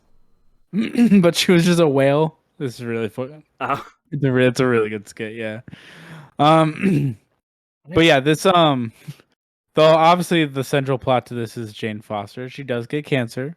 If anyone was worried about that, she does get cancer, I wasn't. and they I thought that plot line was stupid. they do show her getting the chemos and all that stuff. And oh, do are we talking spoilers? I don't care. Okay, we're talking spoilers. Fuck it. This is spoilers. Yeah, Jane dies at the end. I figured. Yeah, it was pretty apparent that she was gonna die, but I'm actually glad they actually committed to it. And actually did kill her off. Um, Well, she Gore doesn't. also does She doesn't die in the what? comics, but I assume they would kill her in the movie because they didn't want to keep paying the actress. And I don't think the actress wants to keep being in these either. So Well, see, so since we're doing spoilers, Jane does die, but she does get sent off to Valhalla. And if anyone knows leave that anything door about, open just in case. yep. So she could come back. She could, in fact, come back. So since we're done, I'll talk about the end of the movie. The whole plot is Gore wants to obviously destroy the gods, but he also is trying to reach eternity. Um, The concept, the cosmic being yeah, the eternity. cosmic being eternity. Correct me Mm-hmm. if I'm wrong. Yes. You're the Marvel expert here. I know DC way better. Eternity is literally the entire universe. Yes. So mission accomplished. Yes, but the only way to get to eternity is to go to the middle of the universe, and there's one thing that can open the door to eternity, and which happens to be the Bifrost, which is why he needs Thor. So Gore kidnaps a whole bunch of kids in order to trap to get the Stormbreaker, because Stormbreaker is the only thing that he can wield, because he cannot wield Mjolnir, obviously, because of the whole, he whoever is worthy, blah blah blah, that thing. Whoa, That well, wait. Can he actually not wield Mjolnir in this? Thor Because or Jane is wielding it? no, Thor can wield Mjolnir. Oh, okay, because I was... Okay, Yes. oh, Gore can't. Gore cannot, yes. Gore can... Okay, because I was like, well, hold on, because in Endgame we see both Steve and Thor wielding Mjolnir, so it's already established that more than one person can use it. Yes. So, Okay, yes. okay. Yes. Gore cannot being able to cannot. wield it makes total sense. Yes. But he can wield Stormbreaker, because Stormbreaker does not have that. Well, Stormbreaker's stronger than Mjolnir anyway. Yes. But he only needs it as a key to get to where he needs. So but it doesn't have an enchantment. So Eternity in this movie is the same kind of entity. They actually pull it off somehow. It looks fucking incredible. But the first person I to don't ever think it reach would be Eternity hard to pull it off, controversially. will like make it look like it should. You know what I mean? Mm-hmm. They do a good job. Yeah, I'm just saying. I don't think it would be that hard to do with modern CG. I think making Thanos look good would be harder than making Eternity look good. Yeah, and Thanos looks great. Yeah. Yeah, but the whole thing is like whoever reaches Eternity first gets any wish they want granted. So Thor, our Gore's wish is obviously like, hey, I don't want all these guys around anymore. To which at the end of the movie, Thor convinces him to actually resurrect his daughter who died in the beginning of the movie. And his daughter becomes a kind of conduit to eternity too. So as Jane and Gore are dying, they both say, "Hey, Thor, you need to take care of this kid." And he's like, I got you." So the ending of the movie is him and her name is Love. That's where the Love and Thunder comes in Love and Thunder. Ugh. Which there is a oh shit, I sent it to my girlfriend, not you. Hold on. I'm sure she'll appreciate it. Yeah, she'll appreciate it. She has Disney Plus, but let me redo that. There we go.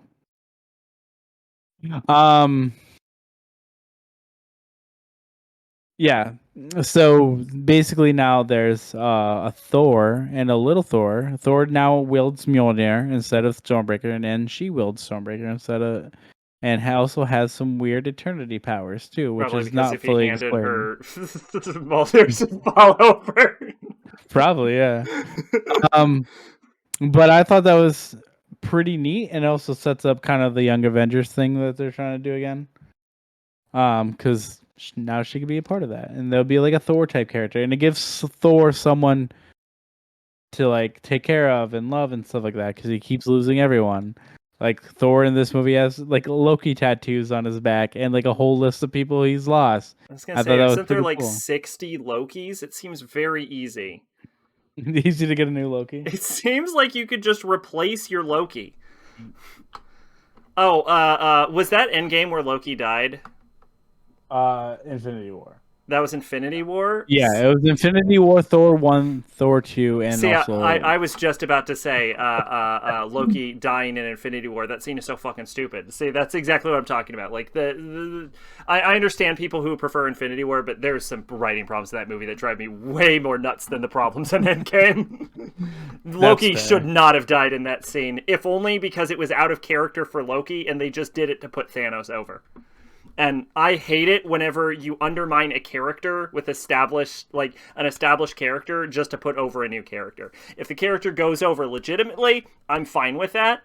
But if they go over by like nerfing the original person, and you know I'm right on this, Loki in any other movie would not have died like that. It would have been an illusion. No, 100%. No other Loki would have fucking charged him with his real body. So that's my favorite part of like the Loki series. Like the older Loki that he meets in the Void says like, I'm the version of you that faked his own death against Thanos, and like I went and Oh, I hid for like thousands of years, and then I finally got caught by the TVA. Like oh, that was like, so they retconned that.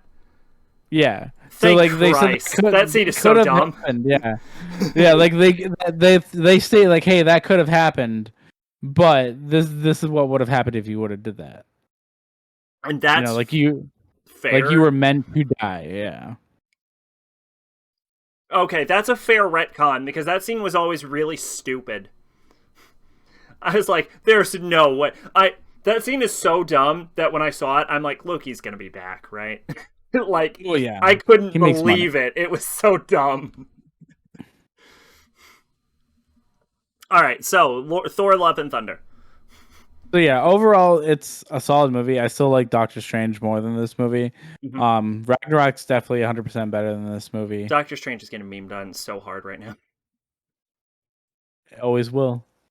I just watched it again and I still appreciate that movie a lot. But Ragnarok's definitely better.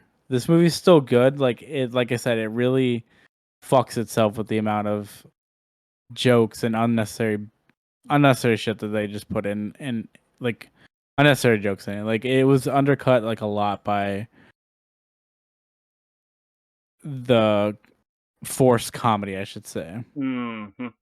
But like it's still a good movie, but it's definitely not. It's not better than Shang-Chi. Shang-Chi's still my favorite. I can't even Phase rope 4? Spider-Man name.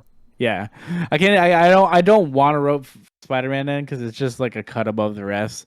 So if we're taking Spider-Man out of the Shang-Chi Bruce is my second favorite. Is Phase 4. Yeah, Bruce Campbell 100% is in Doctor Strange. Yeah, Of course he is. he plays. Are you kidding me? He plays Pizza Papa, bro. Did you know about Pizza Papa?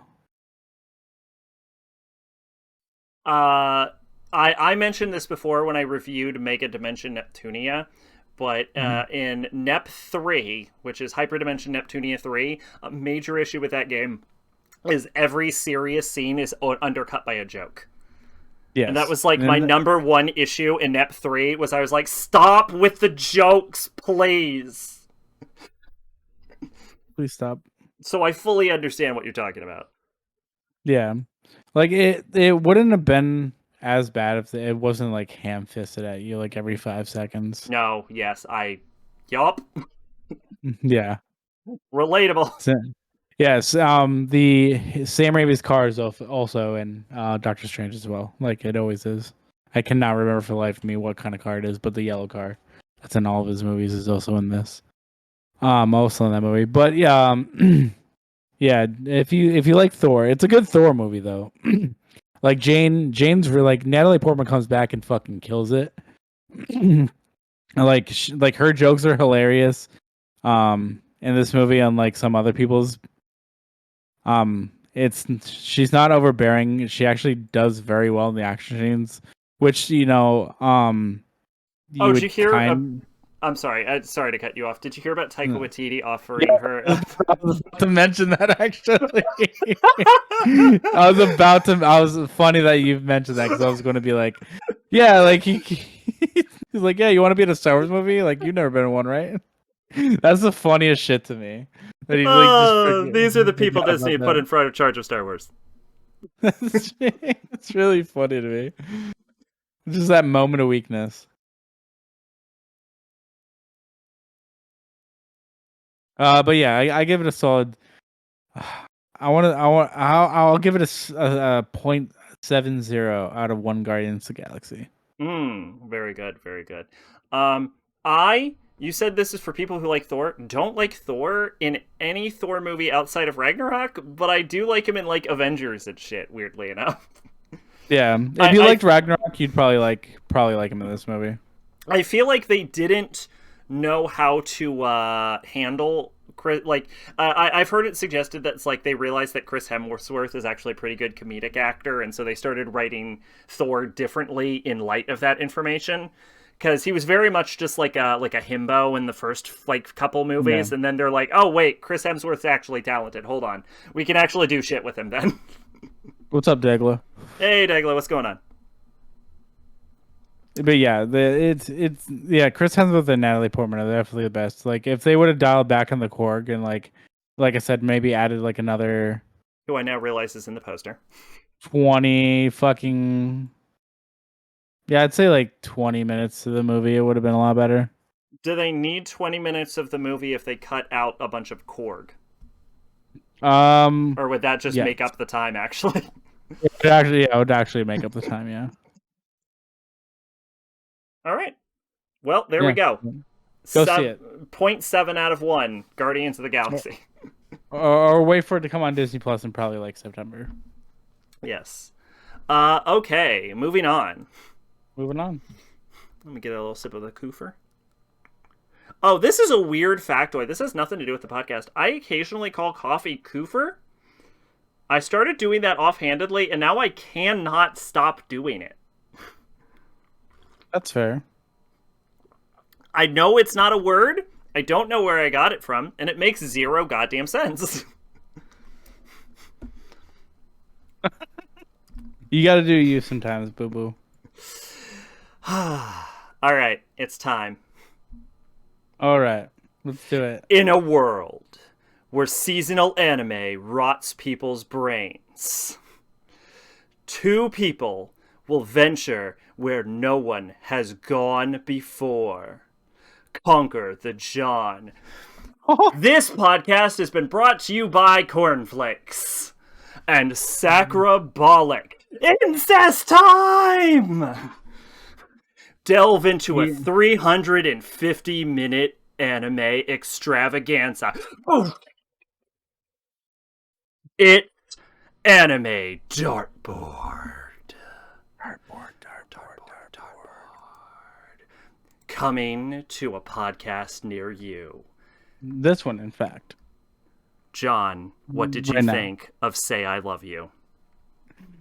I fell asleep and never finished it.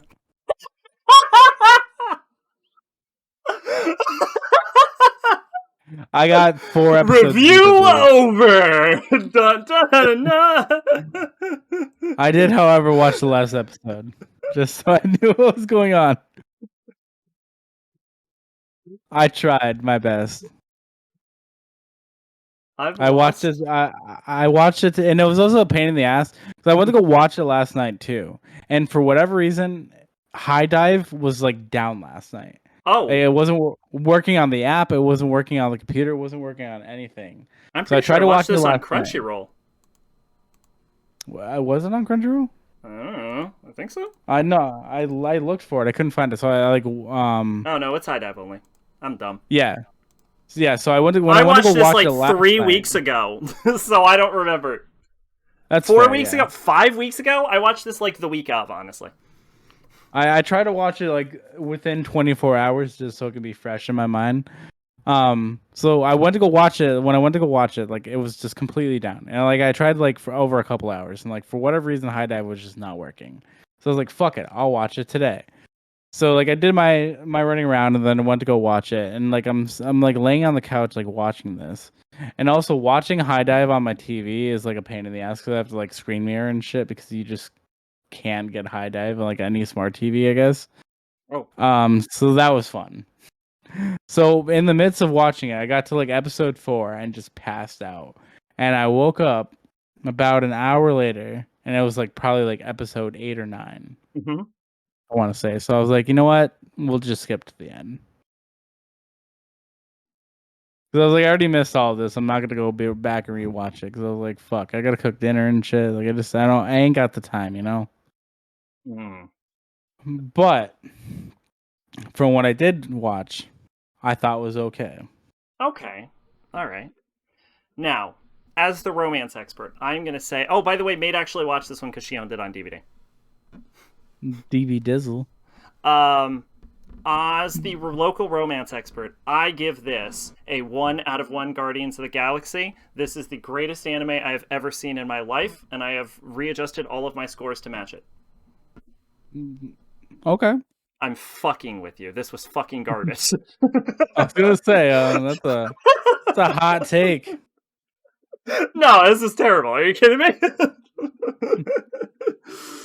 Wow. So, okay. I know exactly what's wrong with it. I can pinpoint this bitch immediately. What Okay. is the most important thing about a romance? What do you think the most important thing about a romance is? Probably the romance. Close. It's around there. The characters. You're correct. Specifically, the two characters in the romance, or however many characters you have in the romance. You have to like both of the characters, and you have to care enough about them that you want them to get together. And what this anime fails at the hardest is that. I did not care about the main characters, and I didn't give a shit that they were together. The main girl in this it's that classic like plain Jane girl that all the boys are infatuated about because it's written as a self-insert for young girls basically. It's very common, I've noticed, among women writers. Men and women, I talked about this on a different stream. Men and women write their romances differently.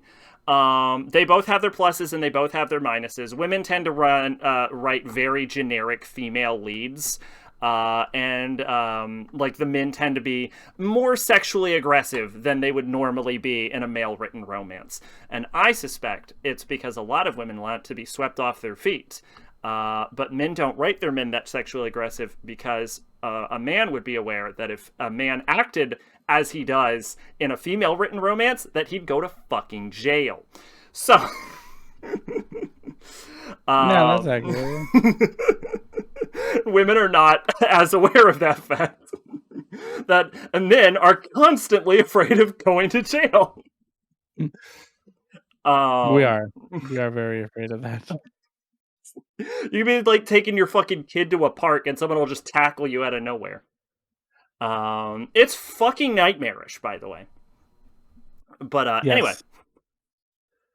And it's happened to people, by the way. But I will stop with that. I don't want to get too far into that. But yeah, the main character in this, the main hero, little rapey, little Rocky Balboa in the first Rocky movie, little rapey, had one of those like classic scenes where it's like, I'm gonna fucking kiss you, and if you don't want it, you can move. And it's like, this scene does no. No on this scene. You want to give me a kiss? Yes. The main heroine is fucking boring, and the main hero, the male lead on this, is worse. I'm going to name 2 personality traits about the main character, and I'm going to defy you to name a 3rd personality trait. Here is his 2 personality traits: jealous and hot. Please name a 3rd. Inky. Inky? Inky. What does that mean?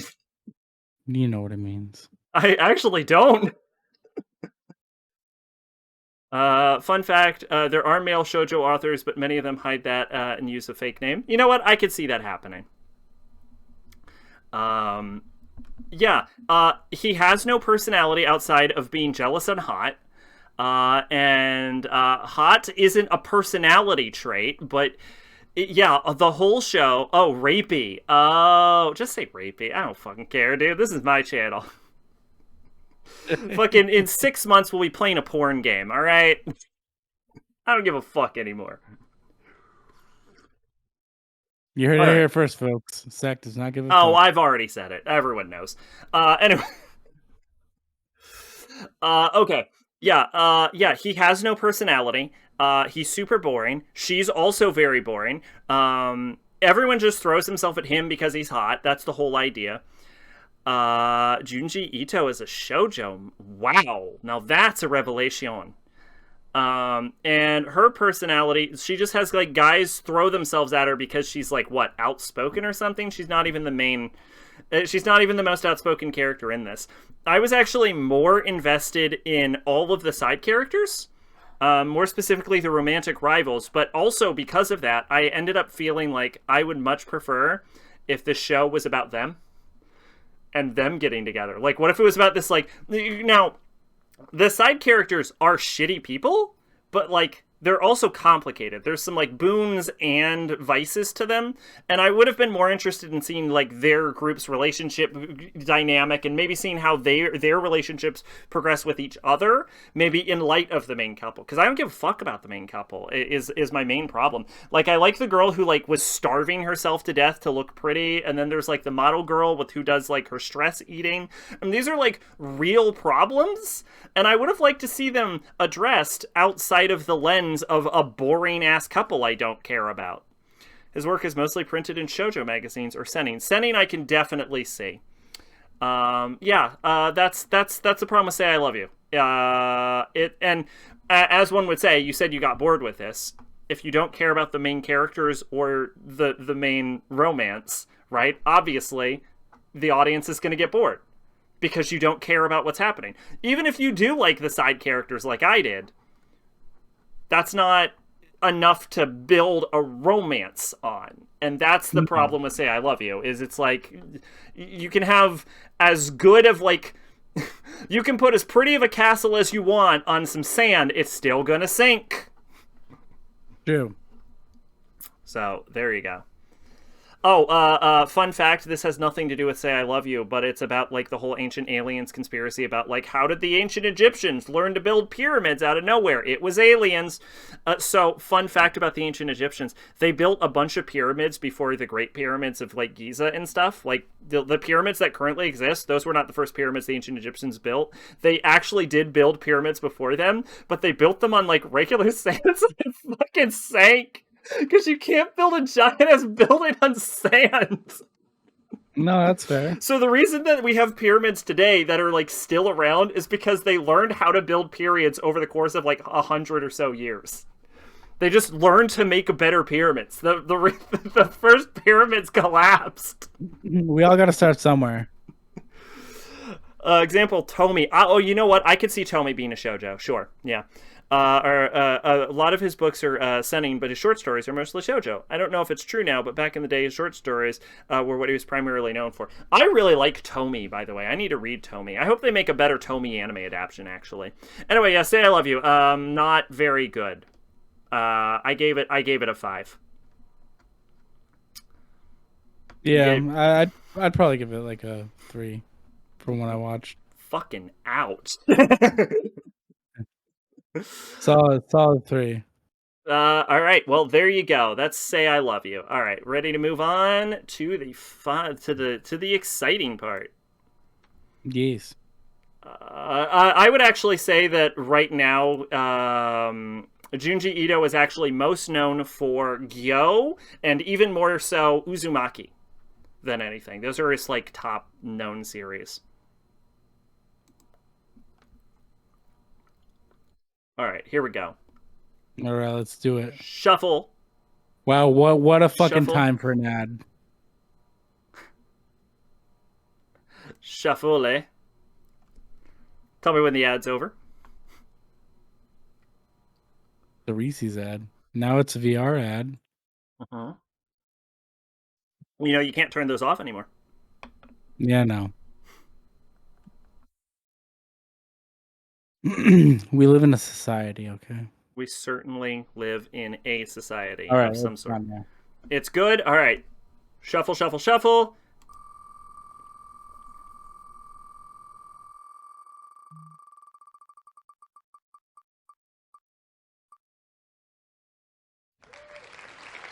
Maid was about to flip her shit. Why? We almost hit Project Ico. Oh, I like insurance. All right. It looks like we've got DNA 2 from Electric Boogaloo. 1994. What the shit even is this? I don't even know. DNA squared. Karin, a DNA operator from the future, is on a mission to change the course of history by stopping by Junta Monari from becoming the mega playboy who fathered 100 children Okay, all right. And led to overpopulation of the world. But Junta is no playboy. In fact, he's allergic to girls. But when Karin shoots him with the wrong DNA altering bullet, he starts sporadically becoming the mega playboy capable of charming any woman. Karin Oh must try boy. to reserve the situation to normal before the change to the mega playboy becomes irreversible. Okay. That's a plot. The only thing I'm worried about is this show's 15 episodes, but I'm assuming that's going to on Crunchyroll, but I'm assuming that is including, yup, here we go. That includes the OVAs also on Crunchyroll. Okay. Saiki Tomoko, why does this character look familiar? I actually think I probably know about this series specifically from this character right here, because this is a very familiar looking character design. Yeah. Okay, I know exactly why this is on here. That plot. I fucking love that. I heard that and I'm like, that sounds good as shit. Are you kidding me? 10 out of 10. I'm on board with that. It's 10 6.65. Guardians of the Galaxy out of 10. It's a 6.65, so it's a coin flip. Who knows? Maybe it was a blessing in disguise. Save me from Sag verbally abusing, possibly verbally assaulting one of my favorite movies. This came out in 1994. Another important event happened that year. And was directed by Blurry Eyes. Oh, I know this song. That song's super good, actually. And Hungry Eyes. it is directed by somebody.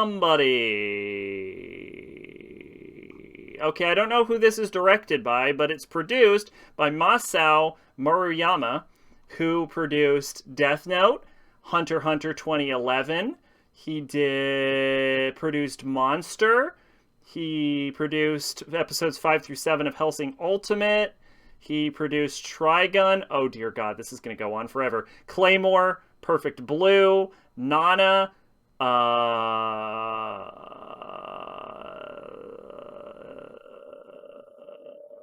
Tokyo Godfathers, Techno Lies. Holy shit, dude. Something called Death Note Rewrite. I don't know what that is. Tenjo Tenji. Vampire Hunter D, the 2001. He Boogie Pop, the original 2000 Boogie Pop. He was creative producer for the Karakuri Circus adaptation. Associate producer for a Beyblade thing, I guess. I don't know why I mentioned that. I just because it stood out so hard. Produced X. He did Final Fantasy VII Last Order. This and X 1999 and he did planning for something just called Iron Man. That one's for you. He also did planning for something called Blade, something called X-Men, something called Wolverine. Oh, those were the animated ones. Yes. He produced Makatoshi Shinjuku. Oh, Demon City Shinjuku. There you go. He produced that. He did.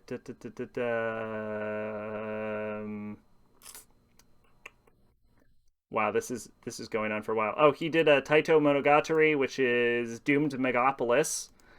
Let's see. Did something called Junk Boy, which apparently I'm interested in. Don't know what that is offhandedly, but apparently that was something that caught my eye. He did I Girl, which was actually a really interesting movie. Hino Tori, which sounds familiar. No idea why. Apparently that caught my eye at one point also. And there you go. So yeah, he did a lot of crap that made loves and a lot of very well received, more critically accepted anime. Neat. So yeah. I closed it down like a dummy, like a dum-dum, like a big stupid doo-doo man. Big stupid doo-doo man. Big stupid doo-doo head. I did a doo-doo. All right. Is it back on board?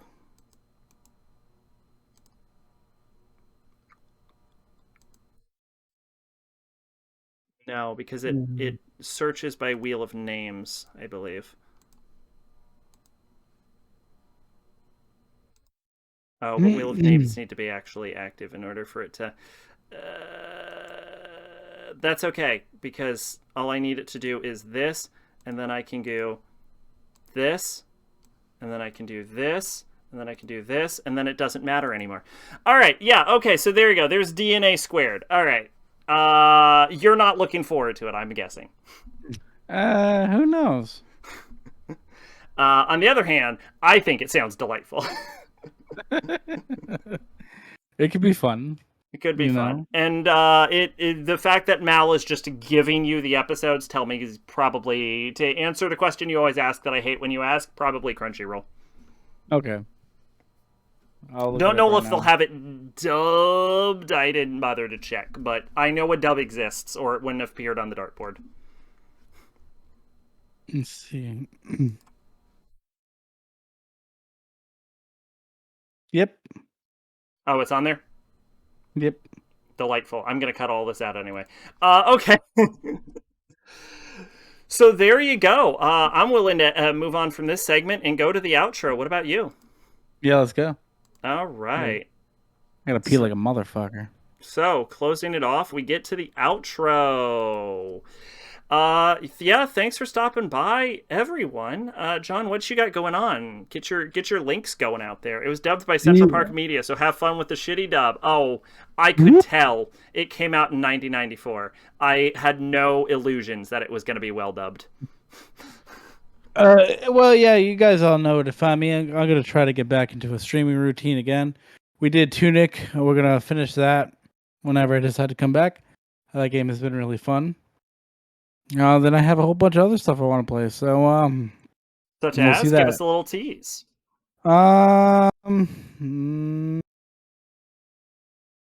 Maybe we'll do Coder. Yeah. I don't know what any of that is. Knights of the Old Republic. Oh, my favorite game, at least in 2013. Yeah, or Monster Hunter or a Dragon Ball Z game, because I spent like $300 on games during the summer. Have you ever played KOTOR? I've played a little earlier today, and yeah, we'll see how that goes. I was gonna say the worst part about KOTOR is its jank-ass combat system. Yeah, so yeah, it's a thing. It plays kind of like Kingdom Hearts, but just not less dynamic. Yeah. It plays more like a point-and-click adventure. It's like Dragon Age meets Kingdom Hearts. That's the combat system. Origins. Yeah. Very good as far as an RPG that goes, though. Which is why I love it so much. But anyway, we'll talk about that eventually, I'm sure. For me, how are those like 16 videos you got going? They're still going. Delightful. Still going. Can we expect on one, a release? TBA. Delightful. I'm going to be heading into Walking Dead for a while. I finally hit 100K imaginary fun coins. There we go. I did it. Oh, wow. Right now. Congratulations. Thank you. Finally. Did you hit the command? I didn't see it. Is there a command? Oh, fun coins. Yeah, nobody cares about the fun coins, John. The fun coins are nothing. I've been waiting for a while to hit 100K. I finally did it. No.